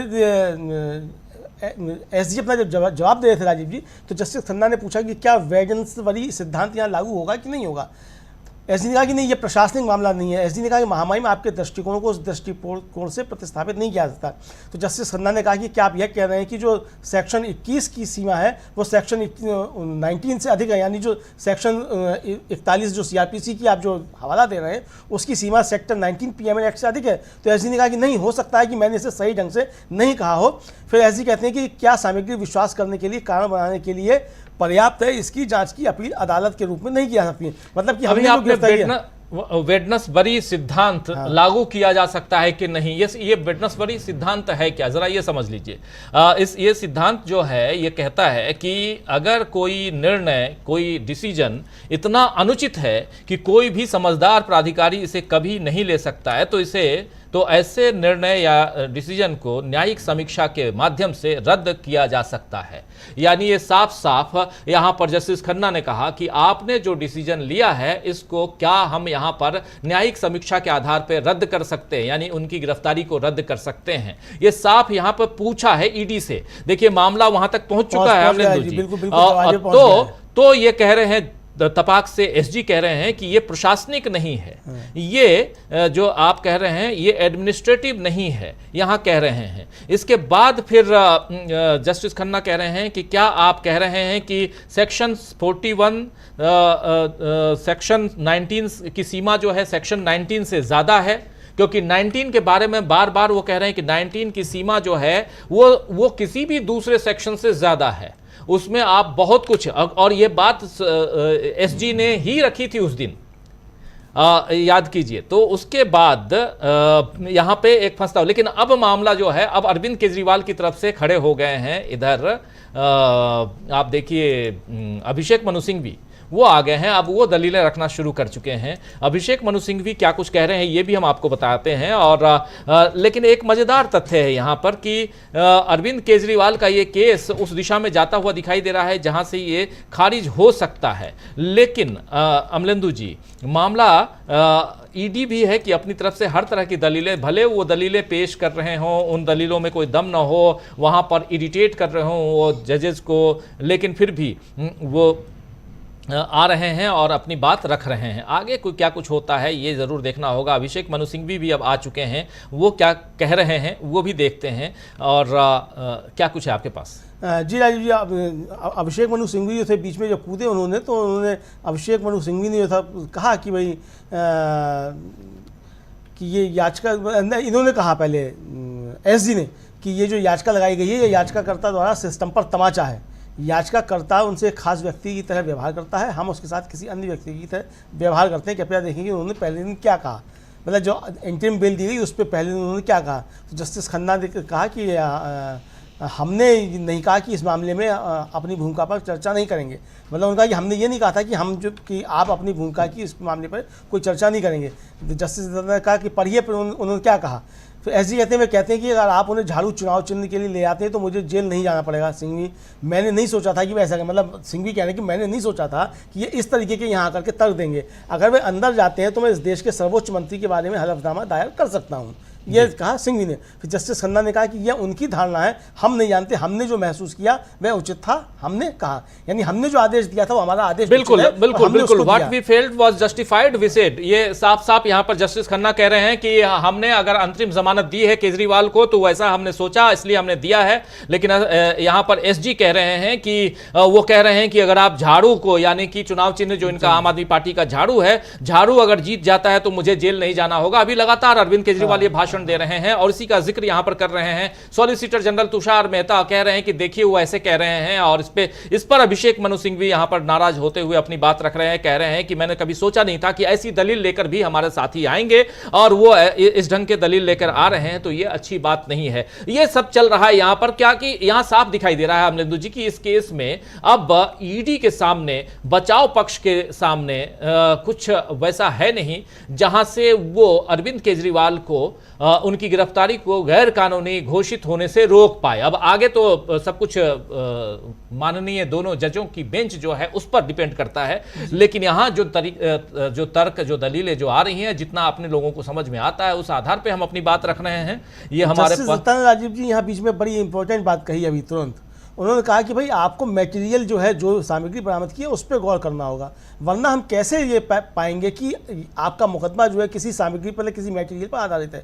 मतलब मटेरियल पर रहिए, आपने जो बरामद किया उस पर रहिए, वरना हम कैसे समझेंगे कि आपने जो है कोई इसमें सामग्री बरामद की, आपका मुकदमा एक तरीके से सही है। फिर कहते हैं कि आप ये नहीं कह सकते आईओ को केवल एक ही पक्ष देखना होगा। ये जस्टिस दत्ता कह रहे हैं कि मतलब जो विवेचना अधिकारी है वो केवल एक ही पक्ष देखेगा, आप ऐसा नहीं कर सकते, उसको दोनों पक्ष देखने होंगे। यानी राजीव जी, विवेचना अधिकारी का मतलब ही ये है कि वो विवेचना करे उसकी और सारे पक्ष उसको देखे कि इसमें क्या क्या कमियां हैं और किस तरीके से इसमें अपराध हुआ है और कौन अपराधी है। मुझे लगता है राजीव जी, जस्टिस दत्ता का कहने का मकसद यही है। बिल्कुल बिल्कुल कि आप उस पे रहिए, आप उस जगह पे स्थिर रहिए जहां आपने इनको गिरफ्तार किया है। तो गिरफ्तारी के वक्त आपके पास कोई सामग्री मिली क्या? आपने जब गिरफ्तार किया उस समय इनके पास से कोई ऐसा एविडेंस, जो साक्ष्य और प्रमाण जो कहते हैं, ये सब आपने पाया है वहां पे? अगर ऐसा नहीं है तो फिर उस पर उसकी विवेचना हम करें, अगर ऐसा है तो फिर आगे हम बढ़ें। ये तमाम बातें यहाँ पर कहते हुए जस्टिस दत्ता, जस्टिस खन्ना और अपनी बातें यहाँ रख रहे हैं। ये साफ दिखाई दे रहा है, यही है। और आईओ यानी इन्वेस्टिगेटिव ऑफिसर जो है, जो इन्वेस्टिगेशन कर रहा है, जो अधिकारी, उसके पास में जिसने वहां इन्वेस्टिगेशन किया, उनके पास कुछ मिला क्या? अगर नहीं मिला है तो बताइए, और अगर मिला है, एक तरफ दोषारोपणात्मक है, यानी कि एक तरफ आप अगर कुछ मिल गया है तो यानी कि उसके ऊपर दोष जो है वो साबित होता है, और अगर नहीं मिला है तो दोष से मुक्ति दिलाता है। ये दोनों बातें यहां साफ साफ कह रहे हैं कि अगर उसके पास, आईओ के पास में अगर कोई सामग्री ऐसी है जो आप दिखा सकते हैं कि हां, इनको गिरफ्तार करने समय गिरफ्तारी किस आधार पे आपने की, सेक्शन 19 और सेक्शन 41 का मामला जब सामने आ रहा है तो ये दोनों चीजें, 45 में भी, कि आप गिरफ्तार कर रहे हैं तो गिरफ्तारी के समय आपने एविडेंस के रूप में वहां से क्या पाया।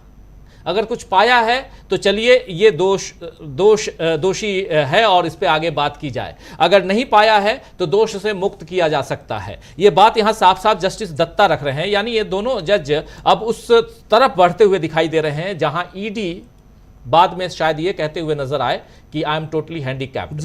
ये सेंटेंस इसलिए कह रहा हूं क्योंकि justice additional solicitor general SV Raju ने उस दिन कहा था कि आई एम टोटली हैंडीकैप्ड। उन्होंने कहा था कि जब आप ये सोच ही लिए हैं कि मुझे अंतरिम जमानत देना है तो मैं अब कुछ नहीं कह सकता, मेरे पास कहने के लिए कुछ नहीं है। उसके बाद वो बैठ गए थे वहीं पे, और उसके बाद तुषार मेहता सामने आए थे और उन्होंने अपनी दलीलें शुरू की थी। यानी तुषार मेहता जो एसवी राजू के बॉस हैं, क्योंकि ये एडिशनल हैं, वो पूरे हैं सॉलिसिटर जनरल, उस हिसाब से। तो यहाँ मजेदार तथ्य सामने आ रहे हैं थोड़ा सा, क्योंकि अब मुझे जहाँ तक लग रहा है कि अगले कुछ मिनट में लंच का समय भी होगा, और लंच तक शायद जजेस चाहेंगे कि इस मामले को पूरा निपटा दिया जाए। और ये साफ दिखाई दे रहा है 1 बजने में अब लगभग 20 मिनट का वक्त है, और 20 मिनट में ये पूरे इस केस को शायद निपटाने की तरफ ये बढ़ने वाले हैं। आगे क्या कुछ है? जी, जब जस्टिस दत्ता ने कहा कि भाई आप मामले पर टिके रहिए कि आपके पास मटेरियल क्या है, आपने क्या मटेरियल बरामद किया है, तो इसके जवाब में फिर एसजी ने कहा कि यदि 10 सबूत हैं तो आईओ को उस पर विचार करना होगा, और जिस पर उसे भरोसा है कि क्या किसी भिन्न निष्कर्ष पर पहुंचने के लिए अदालत द्वारा ये अभ्यास दोबारा किया जाएगा। ये एसजी ने सवाल किया। इसमें जस्टिस दत्ता ने कहा कि आप कहते हैं कि अगर वह विचार करता है, लेकिन अगर ऐसा नहीं होता है तो क्या अदालत इसमें नहीं जा सकती? यानी आप जो सवाल उठा रहे हैं, अगर वो ऐसा नहीं करते हैं तो क्या अदालत इसमें विचार नहीं करेगी? यानी एक तरीके से राजीव जी, जो एसजी की तरफ से तर्क दिए जा रहे हैं, वो उसका तात्पर्य शायद ये लगता है कि ईडी को तो बहुत सारे अधिकार हैं, आईओ को बहुत सारे अधिकार हैं, लेकिन अदालतों को कोई अधिकार जो ईडी पर सवाल उठाने के नहीं है, ऐसा शायद कहने की उनकी मंशा रही होगी। फिर जस्टिस दत्ता ने कहा कि क्या दिमाग लगाने की जरूरत नहीं है? बिना दिमाग लगाए ही आपने अपनी विवेचना कर दी, आपने किसी को फंसा दिया। इसका मतलब राजीव जी ये हुआ कहने का। तो पूछते हैं कि विकृति के परीक्षण क्या है, मतलब जो गड़बड़ियाँ हैं उसकी जांच क्या होगी। फिर जस्टिस खन्ना कहते हैं कि यदि आप प्रासंगिक सामग्री पर विचार नहीं करते हैं, तभी फिर जस्टिस दत्ता कहते हैं कि हम पर्याप्तता पर नहीं जाएंगे, लेकिन दिमाग का प्रयोग करना होगा। यानी कि हम आपके उस पर नहीं जाएंगे कि आपने मतलब किस तरीके से इसको काम किया, पर्याप्त किया कि नहीं किया, लेकिन दिमाग का प्रयोग तो आपको करना ही होगा। यदि अभियुक्त के पक्ष में सामग्री है, यानी अगर अभियुक्त के पक्ष में सामग्री है तो उसे इसे स्पष्ट करना होगा। यानी कि अगर कोई मान लीजिए सामग्री अभियुक्त पक्ष में भी है तो आपको इसमें बताना होगा, जो कि अरविंद केजरीवाल का राजीव जी तर्क था कि इन्होंने जितने भी मुझसे सवाल पूछे उसमें कहीं मेरा नाम नहीं था, किसी ने भी मेरा नाम नहीं लिया। और जो मुंगटा रेड्डी के जो बयान लिए गए, 10 बयान लिए गए, उसमें 9 बयानों में मेरा कहीं नाम नहीं था, मेरे समर्थन में बल्कि उसके 9 बयान हैं, उसको ईडी ने रिकॉर्ड से हटा दिया है, उसको सामने पेश नहीं किया है। और 10वां जो बयान जो उसने उसमें मेरा नाम लिया, जिसके बाद उसको जमानत मिल गई, उसके आधार पर मुझको गिरफ्तार किया था उसके आधार पर मेरा मुकदमा बनाया जाता है, लेकिन जो मेरे पक्ष में उसने पहले दिए वो आपने उसका जिक्र कहीं नहीं किया है और आप उसकी बात नहीं कर रहे हैं, जिसमें ईडी का तरफ था राजीव जी कि हम जो है वो शब्द यहाँ नहीं दिखा सकते और ये अलग है। इसके बाद फिर सुप्रीम कोर्ट ने फाइलें मंगवा ली थी राजीव जी सारी की, अच्छा लाइए कि नोटिंग ला करके दीजिए क्या है क्या। मुझे लगता है राजीव जी कि ये अरविंद केजरीवाल की फाइल जो मंगा ली थी सुप्रीम कोर्ट ने कि भाई फाइल लेकर के आइए, किस अधिकारी ने अरविंद केजरीवाल का नाम इसमें लिखा है और क्या क्या नोटिंग है, इसके बाद शायद ईडी ज़्यादा फंसती हुई राजीव जी नज़र आ रही है, क्योंकि वो जो तर्क गढ़े गए होंगे और जो नोटिंग्स की गई होंगी वो दिखाना पड़ेगा, चूँकि हाईकोर्ट में 21 मार्च को ही ईडी ने कहा था कि हम जो है इनको गिरफ्तार नहीं करेंगे। तो यानी कि जब आपने हाईकोर्ट में कहा है कि आप गिरफ्तार नहीं करेंगे तो और 3 घंटे के बाद आपने गिरफ्तार कर लिया, तो उन 3 घंटे के बीच में क्या नोटिंग आई है, ये मुझे लगता है इस पर गौर अदालत निश्चित तौर पे करेगी राजीव जी। बिल्कुल बिल्कुल कह रहे हैं कि यहाँ पे ज़्यादा दिमाग लगाने की ज़रूरत नहीं है और मतलब तर्कों के आधार पे और सामग्री के आधार पे, एविडेंस के आधार पे आप बताइए कि जो अभियुक्त है, जो एक्यूज्ड है, उसके पक्ष में, उसको गिरफ्तार करने के पक्ष में आपके पास क्या क्या एविडेंस हैं, साफ साफ बताइए। ये आपको स्पष्ट करना होगा कि आपने जिसको गिरफ्तार किया है, यानी अरविंद केजरीवाल को गिरफ्तार किया गया है, तो गिरफ्तारी के समय, गिरफ्तारी के लिए आपके पास पर्याप्त सामग्री है कि नहीं है। अगर पर्याप्त सामग्री यानी एविडेंस नहीं है तो फिर आप कैसे गिरफ्तार, यहां पर साफ साफ यहां पर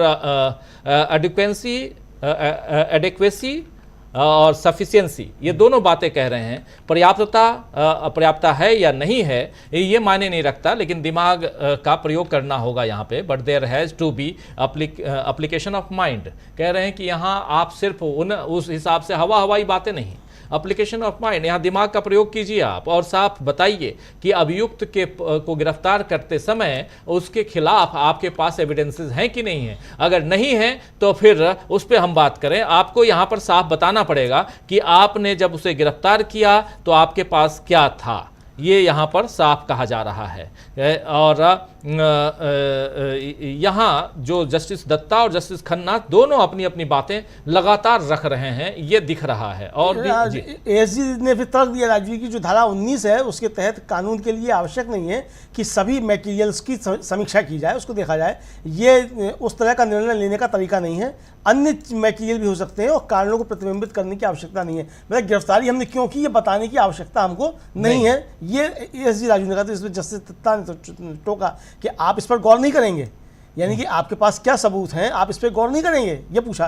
फिर जस्टिस खन्ना ने कहा कि कारण जो है वो आदेश का हृदय है, यानी कि जो कारण है वो आपके एक्शन का, जो ऑर्डर आ रहा है उसका मूल तत्व है। आपके पास कारण क्या है जो आप गिरफ्तार कर रहे हैं। फिर एएसजी ने कहा कि अदालत द्वारा मछली पकड़ने की जांच नहीं की जा सकती। बिल्कुल ये बिल्कुल सही है। देखिए ये किसने कहा है? एएसजी ने कहा है। एएसजी आ गए हैं। हाँ, एएसजी आ गए हैं। वो कह रहे हैं कि मछली पकड़ने की जांच नहीं की जा सकती। और फिर ये कहते हैं कि ये भी हो सकता है कि जो मटेरियल है, रेलेवेंट मटेरियल है, उसको नज़रअंदाज कर दिया जाए। ऐसा नहीं हो सकता, एएसजी कह रहे हैं। लेकिन गिरफ्तारी के जो चरण हैं उनमें विश्वास के कारणों में से प्रतिबिंबित करने की आवश्यकता नहीं है। धारा 19 जो है पूर्णतः व्यक्तिपरक है, यानी वो कह रहे हैं कि जो गिरफ्तार करते समय हमें ये बताने की कोई आवश्यकता नहीं है कि हमारे पास क्या सबूत है, हमने क्यों गिरफ्तार किया है। यानी ये जो है एक तरीके से हमारा अधिकार क्षेत्र है और हमारे अधिकार को कोई चुनौती नहीं दे सकता। ईडी की तरफ से एएसजी जो ये कह रहे हैं, ओके, तो जस्टिस खन्ना कहते हैं अच्छा ठीक है, अब फैक्ट्स पे आइए। आपकी बात हो गई, अब आइए, अब फैक्ट्स जो उन पे आइए। यानी कि अभी तक जो आप बात कर रहे थे, साधारण शब्दों में राजीव जी कहा जाए तो यानी अब तक आप जो बकवास कर रहे थे वो खत्म हो गई। अब मुद्दे पे आइए, मूल मुद्दे पे बात कीजिए, तर्कों की, फैक्ट्स की बात कीजिए। आपके पास फैक्ट क्या है, तथ्यों पे आइए। ये जस्टिस बिल्कुल कह रहे हैं हम इस दृष्टिकोण को प्रतिस्थापित नहीं करेंगे, लेकिन अगर आप अनुकूल हिस्से पर विचार नहीं करते हैं तो शायद ये एक आधार हो सकता है। एएसजी यहाँ पे आ गए हैं राजू, और एसबी राजू आप जानते हैं एडिशनल सॉलिसिटर जनरल। वो कह रहे हैं धारा 19 के तहत कानून के लिए ये आवश्यक नहीं है कि सभी सामग्रियों को वहाँ तौला जाए, रखा जाए। और यहाँ धारा 19 का जिक्र हो रहा है तो 19 के जिक्र में ही ये बात कह रहे हैं कि इसमें कोई ज़रूरी नहीं है। जो बात हमारे साथी अभी अमलेंदु जी कह रहे थे उसी बात को आगे बढ़ा रहा हूं कि एएसजी राजू ने कहा है कि धारा 19 के तहत ये भी जरूरी नहीं कि सभी सामग्रियों को यहां पर रखा जाए, कानून के लिए रखा जाए और उस पर बहस की जाए। ये उस तरह का निर्णय लेने का तरीका नहीं है और अन्य सामग्री भी हो सकती है, कारणों को प्रतिबंधित नहीं किया जा सकता है और करने की आवश्यकता भी नहीं है। ये सब बात यहाँ पर राजू कह रहे थे। अब राजू थोड़ी तैयारी करके आए हैं लग रहा है, और तब जस्टिस दत्ता कह रहे हैं तो आप इस पर गौर नहीं करेंगे क्या? भाई अगर धारा 19 में एक बहुत बड़ा वो है हिस्सा है धारा का, जिसमें उसमें कहा जा रहा है कि अब आपको तथ्य, आधार, प्रूफ, तमाम चीज़ें रहनी चाहिए आपके पास में, तभी आप किसी को गिरफ्तार करेंगे। गिरफ्तारी के वक्त आप उनको एविडेंस भी देंगे और लिखित में आपके पास में ऑर्डर भी होना चाहिए। ये सब अगर नहीं है, उसके बाद आप कह रहे हैं कि नहीं जी इस पर हम बात नहीं कर सकते, तो कैसे नहीं कर सकते? और ये एक तपाक से सवाल जस्टिस दत्ता यहाँ पे पूछ रहे हैं और कह रहे हैं कि हम इस दृष्टिकोण को प्रतिस्थापित नहीं करेंगे, लेकिन अगर आप अनुकूल हिस्से पर विचार नहीं करते हैं तो शायद ये एक आधार हो सकता है। यहां पर कहा जा रहा है जस्टिस दत्ता की तरफ से, यही है। जी हाँ, यही है। और एएसजी ने मतलब ये बताने की कोशिश की कि हम जो है जब गिरफ्तार करते हैं तो जरूरी नहीं कि हम सारे उसके विचार करें और हम पे क्या क्या चीज़ें हैं, जरूरी नहीं कि हम इसको बताएं उस समय गिरफ्तार करते समय। ये बाद में जब ट्रायल चलेगा तब हम बता सकते हैं कि हमने क्यों गिरफ्तार किया था। ये उनका मतलब अपना तर्क था कि ईडी को जो शक्तियाँ प्राप्त हैं, लेकिन इस पर जो है वो सुप्रीम कोर्ट की तरफ से सवाल उठाए गए कि भाई ठीक है, आपको शक्तियाँ हैं, आप क्यों गिरफ्तार करते क्या करते हैं, लेकिन जो उसके अंदर मतलब उसकी सीमाएं हैं, आप उसके अंदर काम कर रहे हैं नहीं कर रहे हैं, क्या आप इसे विचार नहीं करेंगे कि आप अपनी सीमाओं से बाहर जा रहे हैं कि नहीं जा रहे हैं, और जो आपको करना चाहिए वो आप उसके अंतर्गत कर रहे हैं नहीं कर रहे हैं। कुल मिला के राजीव जी ये है कि धारा 19 के तहत ईडी को जो शक्तियां हैं, उन शक्तियों का आप ठीक तरीके से पालन कर रहे हैं या आप उन शक्तियों का दुरुपयोग कर रहे हैं। मसला ये है कि अगर आपको गिरफ्तार करने की शक्ति है, जैसे पहले भी एक आदेश में कह चुकी राजीव जी, यही खंडपीठ थी जस्टिस दीपांकर दत्ता और जस्टिस संजीव खन्ना की, एक दूसरे मसले में उन्होंने कहा था कि अगर आपको गिरफ्तार करने की शक्ति है तो इसका मतलब ये नहीं है कि आप गिरफ्तार कर लेंगे। गिरफ्तार करने से पहले आपके पास मटेरियल होना चाहिए और सबूत होना चाहिए। जस्टिस अमानतुल्लाह खां के मामले में ये उनकी जो याचिका थी इंटरिम बेल अग्रिम जमानत की, उस पर यह आदेश दिया था कि आप ये आपके सामने उपस्थित होंगे अगर आपके पास आम आदमी पार्टी के अमानतुल्लाह खां कि अगर आपके पास कोई सबूत है तब आप इन्हें गिरफ्तार करेंगे, वरना आप इनको गिरफ्तार नहीं कर सकते हैं। चूंकि आपको गिरफ्तार करने की शक्ति है, ठीक है, आपको गिरफ्तार करने की शक्ति है, लेकिन अगर आपके पास सबूत है तभी आपको गिरफ्तार करने की शक्ति है। यानी आपको सबूत बताने होंगे और जिसको आप गिरफ्तार कर रहे हैं उसको आपको लिखित में देना होगा कि आपके खिलाफ ये सबूत हमारे पास हैं और हम आपको इसलिए गिरफ्तार कर रहे हैं। अरविंद केजरीवाल के मामले में राजीव जी ये है कि अभी तक मतलब केस शुरू हुए 21 मार्च को गिरफ्तार किया और आज जो है अगर 16 मई हो रही है, अभी तक ईडी ने अरविंद केजरीवाल को लिख करके ये नहीं दिया है कि हमने आपको गिरफ्तार क्यों किया और इसमें आप क्या हैं, आप गवाह हैं कि आप इसमें क्या हैं। चार्जशीट जो दाखिल की उस चार्जशीट में भी अभी पता नहीं है कि अरविंद केजरीवाल का नाम है कि नहीं, अभी वो चीज़ें सब सामने नहीं आई हैं। तो ये जिस तरह की चीज़ें राजीव सामने आ रही है तो इसमें काफ़ी ज़्यादा ईडी घिरती नज़र आ रही है और मुकदमा राजीव जी उसी तक बढ़ता हुआ मुझे लगता है नज़र आ रहा है, जिस तरीके से सवाल माननीय सुप्रीम कोर्ट की तरफ से उठाए गए हैं कि ये अरविंद केजरीवाल की गिरफ्तारी अवैध घोषित की जा सकती है। जी, अरविंद केजरीवाल की गिरफ्तारी अवैध घोषित हो सकती है, गैर कानूनी घोषित हो सकती है, उसी पर बहस चल रही है, लंबी बहस चल रही है सुप्रीम कोर्ट में।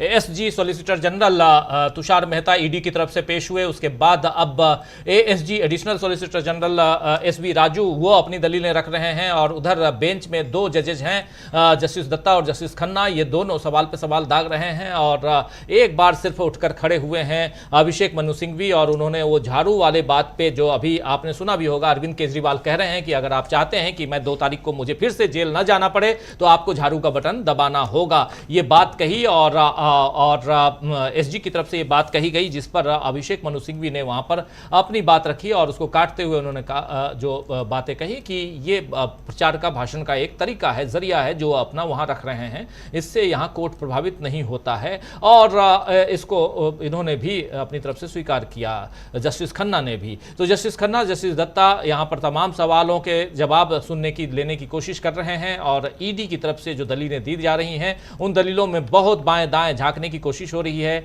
फिशिंग ट्रायल की बात चली, फिर उसके बाद में और उसके अलावा बात यह भी चली कि सीआरपीसी के जो धाराएं हैं उस धाराओं की तरफ ले जाने की कोशिश हुई इस केस में, लेकिन 19 और 41, 45, 60, 50 इन सब की बात नहीं हो रही है। 226 जो आर्टिकल 226 6 है अपने संविधान का, उसका जिक्र भी यहाँ आया। तो अलग अलग धाराओं और आर्टिकल्स की बात को रखते हुए भी यहाँ साफ साफ यहाँ समझ में आ रहा है कि एसजी और एएसजी ये तमाम अपनी बात यहाँ रखते हुए बात को आगे बढ़ाते हुए नजर आ रहे हैं। और अब जैसे जैसे ये समय बीत रहा है, धीरे धीरे उस दिशा में जा रहे हैं जहां पर आप देखेंगे कि ये मामला उस तरफ जाते हुए आपको दिखाई देगा जहां हो सकता है कि कल को ये खारिज होता हुआ दिखाई सुनाई पड़े, यानी उनकी गिरफ्तारी जो है वो इलीगल। ये कहना अभी थोड़ा जल्दबाजी है, लेकिन इतना जरूर है कि जितनी दलीलें यहाँ पेश की गई हैं उन दलीलों के आधार पर यह कहा जा सकता है कि ईडी यहाँ बचाव जिस ढंग से करना चाहिए उसमें कहीं ना कहीं एक दिक्कत महसूस तो कर ही रही है। अमलेंदु जी, बिल्कुल राजीव जी, काफ़ी ज़्यादा दिक्कत महसूस कर रही है। और ईडी जिस तरीके से मतलब ईडी की तरफ से जो तर्क पेश किए जा रहे हैं उन तर्कों में बार-बार अदालत को ये बताया जा रहा है कि सर हमको गिरफ्तार करने की शक्ति है, और कारण बताने का मतलब एएसजी कहने के कारण बताने का क्या मतलब है कि हम कारण बताएं गिरफ्तार करने से? गुरदोष के पर विचार नहीं करना पड़ता। फिर एसजी कहते हैं कि आपको ये बताना होगा कि आप उसे क्यों गिरफ्तार कर रहे हैं। एसजी ने विश्वास करने के जो कारण हैं उन पर कुछ न्यायिक जो मिसालें हैं वो देना शुरू की, साहब मतलब कुछ केस बताना शुरू की, इस केस में ऐसे गिरफ्तार किया गया, उस केस में ऐसे गिरफ्तार किया गया। कुल मिला के वो ये जस्टिफाई करने की कोशिश कर रहे हैं कि हमको गिरफ्तार करते समय ये बताना जरूरी नहीं है कि हम आपको क्यों गिरफ्तार कर रहे हैं और किस अपराध में गिरफ्तार कर रहे हैं।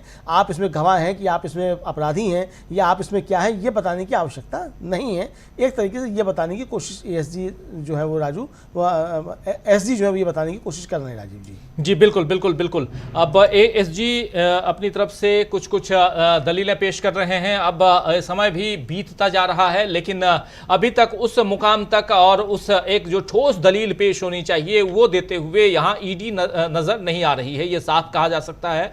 और बहुत ही मजबूत केस यहाँ दिखाई दे रहा है अरविंद केजरीवाल की तरफ से। और अरविंद केजरीवाल ने जो पहले जो अपनी भूमिका रखी है इस केस में, शुरुआती तौर पे ही उन्होंने सेक्शन 3 का भी जिक्र किया था, आप याद कीजिए। सेक्शन 3, फिर PMLA prevention of money laundering act section 3, section 19, फिर 41, 45, 50, 60, इन 5-6 जो सेक्शंस हैं वो बहुत इंपॉर्टेंट हैं। इन सेक्शंस का वहां पर जिक्र करते हुए और उसके आधार पर ईडी कहीं ना कहीं उन सारे एविडेंस को, प्रूफ को सामने रखने में कहीं पिछड़ता हुआ दिखाई दे रही है। और इसी कारण ये केस जो है वो अरविंद केजरीवाल की तरफ अभी तक झुका हुआ दिखाई देता है। अब जजेस के ऊपर है कि वो क्या कुछ फैसला लेते हैं, लेकिन यहां पर कई जगह पे जजेस को भी नाराज करते हुए ईडी नजर आई है और अपनी तर्कों और दलीलों से ये भी दिखाई दे रहा था। और ईडी ने यहां कुछ ऐसी दलीलें दी हैं जिन दलीलों के आधार पर खुद को फंसाते हुए भी नजर आ रही थी ईडी। ये भी है आगे क्या कुछ राजीव। अब एएसजी ने कहा कि जब भी कारण शब्द का उपयोग किया जाता है तो इसका मतलब गुरदोष की जांच नहीं, मतलब ये कि आपको कारण बताना होगा। कहा ना कोर्ट ने भाई आपको, जब आप धारा 19 के तहत पीएमएलए एक्ट की आप गिरफ्तार कर रहे हैं तो आपको कारण बताना होगा कि आपने गिरफ्तार क्यों किया है। तो इसका मतलब ये नहीं कि गुरदोष की जांच जो है वो की जाए, इसका मतलब ये नहीं है। परीक्षण के कारण ये पता चलना चाहिए कि पर्याप्त सामग्री है। अदालतें इस पर गौर कर सकती हैं, लेकिन ये मत कहिए कि उसने इसकी जांच की और उसकी नहीं। मतलब आप हमसे ये मत कहिए कि आपने इस मामले की जांच की, उस मामले की जांच नहीं की, ये मत कहिए। अदालतें इसका परीक्षण कर सकती हैं, मतलब ये आ गया अब इस पर कि हाँ अदालतें इसकी जांच कर सकती हैं, लेकिन आप हमसे ये मत कहिए कि हमने किसी की मामले की जांच की और किसी मामले की जांच नहीं की। कुल मिलाकर के मुझे लगता है राजीव जी उनका कहना मतलब ये है, ये कुल मिला के ये कहना चाहते हैं। तो जस्टिस खन्ना ने फिर इस पर कहा कि इसका मतलब आप जो हैं वो ये एक्सेप्ट कर रहे हैं कि अदालत की शक्तियां हैं कि वो धारा 45 के तहत जमानत की जांच कर सकती है और इसकी शक्ति और बड़ी और गहरी हो सकती है। एएसजी ने कहा कि हाँ लेकिन भूमिका अलग होगी, यानी अब आ गई कि धारा 45 के तहत अदालत जो है मतलब हाई कोर्ट भी ट्रायल कोर्ट भी वो जमानत दे सकता है इसको जा करके। और अगर मतलब ईडी के पास अगर कोई कारण बताने के लिए नहीं है तो जस्टिस खन्ना ने कहा कि आप अदालत की शक्ति को स्वीकार कर रहे हैं। तो एएसजी ने कहा कि हाँ बिल्कुल कर रहे हैं, लेकिन भूमिका अलग, मतलब उसकी अलग होगी कोर्ट की। राजीव जी हम यहाँ पे आ गए। बिल्कुल बिल्कुल बिल्कुल कह रहे हैं you accept the power of court when examining bail under से 45 पावर ऑफ कोर्ट। आप जो पीएमएलए एक्ट की धारा 45 है उसके तहत अगर जमानत की जांच गहरी और बड़ी होगी, अगर इस पर अगर आप आते हैं तो फिर यहाँ पर आप समझ सकते हैं कि परिस्थितियाँ क्या हो सकती हैं। तो इसी पर एएसजी ने कहा कि हाँ लेकिन भूमिका अलग होगी, हाँ but role will be different. ये साफ यहाँ पर कह रहे हैं कि रोल जो है वो डिफरेंट हो सकता है। और इसीलिए यहाँ अब कारण की तरफ आप मत जाइए, और कारण की तरफ अगर जाएंगे तो फिर हम सेक्शन 45 की तरफ जाएंगे। 45 आप याद कीजिए, इसी का जिक्र किया था उस समय जब संजय सिंह की जमानत का मामला आया था, और वहां पर ईडी ने तुरंत कहा कि हाँ हाँ मुझे इनकी जमानत पर किसी भी ढंग का कोई भी आपत्ति, किसी तरह की आपत्ति नहीं है, और कह करके और तुरंत ही इनको जमानत मिल गई थी, संजय सिंह को जमानत मिल गई थी। अब 45 का जिक्र, यानी जस्टिस खन्ना बार बार ये देखा जाए तो जज जो हैं, जज साहब, वो डराने की कोशिश जरूर कर रहे हैं कि देखिए भाई आप यहां पे नहीं सुन रहे हैं तो फिर मैं उधर आपको दबोचूंगा, वहां नहीं सुनेंगे तो सेक्शन 45 पे आ जाऊंगा, वहां आपको लपेट लूंगा, तो फिर आप परेशान हो जाएंगे। आप बताइए क्या करना है। मुझे ये लग रहा है कि इस केस में बार बार जस्टिस, ये जो बेंच है वो ये सुनना चाह रही है ईडी की तरफ से कि मिलॉर्ड आप जो चाहते हैं वो कर लीजिए, हमको कोई आपत्ति नहीं है। बिना आपत्ति इस केस को उस दिशा में ले जाने की कोशिश है, ये साफ दिखाई दे रहा है। वरना जजेस के पास में इतना पावर, और पावर ही नहीं बल्कि पंकज बंसल और विजय मदन लाल का जो मामला है, दोनों के जो फैसले हैं वो फैसले ऐसे, और अब प्रवीर पुरकायस्थ का मामला भी, आज एक और केस आ गया जस्टिस ओका वाला जो मामला है, इन सबको लेकर के अगर देखा जाए तो ये केस उस दिशा में जा चुका है जहां से अरविंद केजरीवाल को यहां तत्काल रिहा करने का आदेश हो सकता है। यह साफ दिखाई देता है कि यह केस वहां तक पहुंच चुका है। लेकिन जल्दबाजी होगी, हम लोग कोई न कोर्ट हैं और न ही हम लोग वकील हैं न जज हैं, तो लेकिन इतना जरूर है कि इस केस को जहां तक समझ पा रहे हैं उस आधार पे दोस्तों आप तक हम वो बात रख रहे हैं जो जिस दिशा में इस केस को हम जाते हुए देख रहे हैं। अमलेंदु जी, हाँ, इस पे एएसजी राजीव जी बोले कि केवल मतलब गिल्टी मतलब दोषी है, केवल उस पर चर्चा नहीं करनी होगी बल्कि सभी सामग्री जो उस पर चर्चा करनी होगी कि, लेकिन जब ये दोषी के बारे में यानी जो अपराधी है उसके बारे में, तो केवल अपराध का संकेत देने वाली सामग्री पर चर्चा करने की आवश्यकता है। दोषी और गैर दोषी दो एक ही चीज़ को देख रहे हैं। तो जस्टिस खन्ना ने कहा कि तब तो आपका तर्क खड़ा जाता है मिस्टर, यानी आप फिर गलत तर्क दे रहे हैं कि आप आ रहे हैं इस बात पे कि आपको सब कुछ देखना पड़ेगा, और दोषी के मामले में और गैर दोषी के मामले में। तो एसजी कहते हैं कि नहीं ऐसा नहीं है, आप सफाई देने पे अब एसजी आ गए, मतलब लगा कि तर्क जो है वो एसजी की तरफ से कोई गलत चला गया है। राजीव जी, हाँ, बिल्कुल बिल्कुल, सामने वाला दोषी है कि नहीं है दोषी, इस बारे में, और अपराध का संकेत जो सामग्री है, फिर से आगे सामग्री पे, एविडेंस पे, इन सब पे आ जाते हैं कि वो दोषी है कि नहीं है दोषी है। मतलब ये पूरा का पूरा ऐसे देखा जाए तो ये समय जो है वो बिताया जा रहा है, और यहाँ पर जस्टिस खन्ना कह रहे हैं कि तब तो आपका केस जो है, आपका जो आर्गुमेंट है वही लड़खड़ा रहा है, वो साफ दिखाई दे रहा है। लेकिन तपाक से यहाँ पर एएसजी कह रहे हैं कि ऐसा नहीं है, ऐसा नहीं है, तो क्या है ये बता दीजिए। अब राजीव जी, एएसजी ने जो बड़ी महत्वपूर्ण बात की है, मुझे देखिए वो कहाँ आ गए हैं। अब एएसजी कह रहे हैं कि अगर गिरफ्तारी अवैध है तो उसे रद्द किया जा सकता है, लेकिन जब तक रिमांड आदेश को रद्द नहीं किया जाता किसी व्यक्ति को आज़ाद नहीं किया जा सकता। यानी अब इस पे आ गए हैं कि अगर अरविंद केजरीवाल की गिरफ्तारी अवैध है तो उसको रद्द किया जा सकता है, उनको छोड़ा जा सकता है, लेकिन चूंकि रिमांड आदेश है तो जब तक रिमांड आदेश खारिज नहीं किया जाएगा तब तक रिलीज उनको नहीं किया तो क्या है, उनका रिमांड आदेश भी खारिज कर रहे हैं कोर्ट। जी राजीव, 20 तारीख तक रिमांड पे हैं। हाँ, आपको पता है कि अरविंद केजरीवाल 20 मई तक रिमांड पे हैं, न्यायिक हिरासत में हैं, और नहीं वो हालांकि निकल चुके हैं, लेकिन रिमांड आदेश तो है ही, 20 तारीख तक का है रिमांड आदेश।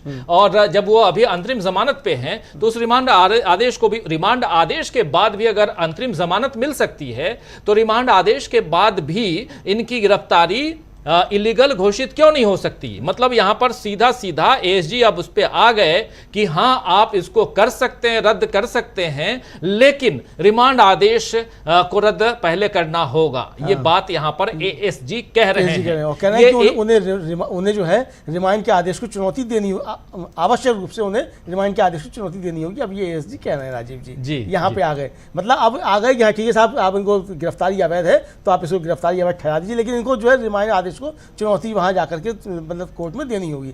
अब राजीव जी बहस काफ़ी दिलचस्प मोड़ पे आ गई, और मुझे लगता है कि अब कंक्लूजन की तरफ आ गई। एक तरीके से कहा जाए, जो हैंडीकैप्ड कहा था एएसजी ने उस दिन कि आई एम टोटली हैंडीकैप्ड, आपने जो कहा कि अब एएसजी जो है उसी तब बढ़ते दिखाई दे रहा है कि आई एम टोटली हैंडीकैप्ड फिर कहने वाले हैं एसजी राजीव जी, ऐसा समझा जा सकता है। जी जी जी जी बिल्कुल। लेकिन यहाँ पे एक बात समझनी होगी, रिमांड आदेश, रिमांड पे तो ईडी की रिमांड पे तो है नहीं अरविंद केजरीवाल, अभी तो वो न्यायिक हिरासत में है जी। तो रिमांड आदेश का मामला भी यहाँ पर मुझे समझ में नहीं आ रहा है कि फिर रिमांड आदेश, क्योंकि ईडी ने 6 दिन के लिए उनको रिमांड पे रखा था, 10 दिन मैक्सिमम रखने का ऐसे अमूमन माना जाता है एक बार में, तो 6 दिन के लिए रिमांड पे लिया था। अब 4 दिन और बचा हुआ है, और या 10 दिन शायद हो चुका है, 4 दिन और है, 2 सप्ताह 14 दिन की रिमांड भी होती है।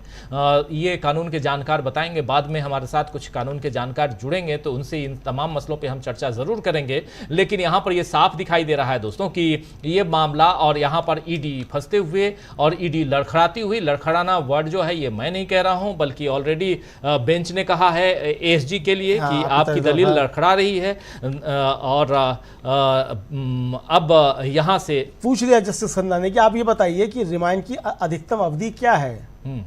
भाई ठीक है, आप कह रहे हैं रिमांड को चुनौती नहीं होगी, तो रिमांड की अधिकतम अवधि क्या है? तो इस पर एसजी ने कहा कि 15 दिन। तो जस्टिस खन्ना ने कहा कि इसके व्यावहारिक परिणाम देखें, वो चुनौती देते रहेंगे। यानी इसका जो व्यावहारिक पक्ष है उसको देखिए, चुनौती देने का जो कानूनी पक्ष है वो उसको चुनौती रिमांड को देते रहेंगे। और राजीव जी उनका कि सभी एचसी के सामने आते रहेंगे, बहुत अव्यावहारिक है। मतलब सब हर कोई जो है वो हाई कोर्ट के सामने जाए इसको चुनौती देने के लिए, ये बहुत ज़्यादा अव्यावहारिक है। तो इसलिए जो है ये मतलब आपकी सीमाएं समाप्त होती हैं और आपको अपनी सीमा के अंदर रहकर ये एक तरीके से काम करना होगा, ये कह के राजीव जी इसके साथ साथ लंच की घोषणा हो गई है, जजेज उठ गए हैं, बेंच उठ गई, और यहाँ पर अब ये मामला वहां पहुंच चुका है जहां से अब ईडी का कहना है कि आप इनको इस गिरफ्तारी को गैर कानूनी घोषित कर सकते हैं, लेकिन रिमांड आदेश को चुनौती देनी होगी। और इसके साथ साथ ये जो बेंच है ये उठ गई है, हमारी बेंच भी अब दोनों लोगों की बेंच उठने वाली है, और इसमें आगे जो कुछ होगा इसके बाद अब 2 बजे से इस पर फिर से सुनवाई होगी। लेकिन जजेज ने कहा है कि इसको हम आज ही पूरा करेंगे, इसकी सुनवाई को आज ही पूरा करेंगे। एक बहुत इंटरेस्टिंग केस है दोस्तों, आप हमारे साथ हजारों की संख्या में जुड़े हुए हैं, लाखों की संख्या में इस कार्यक्रम को देखते हैं, और यह जरूरी है कि आप और हम समझें कि इस देश की न्यायपालिका जो है उसको सरल भाषा में कैसे उसकी कार्रवाई को समझा जा सकता है। इसीलिए हमारा मुख्य मकसद जो कोर्ट रूम में चल रहा है, कोर्ट रूम की पल पल की रिपोर्ट, पल पल की जो दलीलें हैं वो हम आप तक पहुंचाते हैं इस कार्यक्रम के जरिए, और ये समझने समझाने की कोशिश करते हैं। आपके जरिए हम भी थोड़ा एजुकेट होते हैं, ये समझने की कोशिश करते हैं कि अरविंद केजरीवाल का मामला हो या हेमंत सोरेन का मामला हो या ऐसे और भी बहुत सारे मामले, अब तो जीएसटी को भी पीएमएलए एक्ट के तहत ले आया गया है, तो वो मामला है। इन सब में ईडी जब चाहे किसी को भी गिरफ्तार कर ले, उससे बेहतर है कि आप और हम समझें कि आखिर इस देश में जो कानून है वो जितना आसान है और उसको अगर आसान भाषा में समझें तो आपके लिए भी थोड़ा सा खुद की सुरक्षा जो है वो आसान हो जाएगी। इसलिए जरूरत है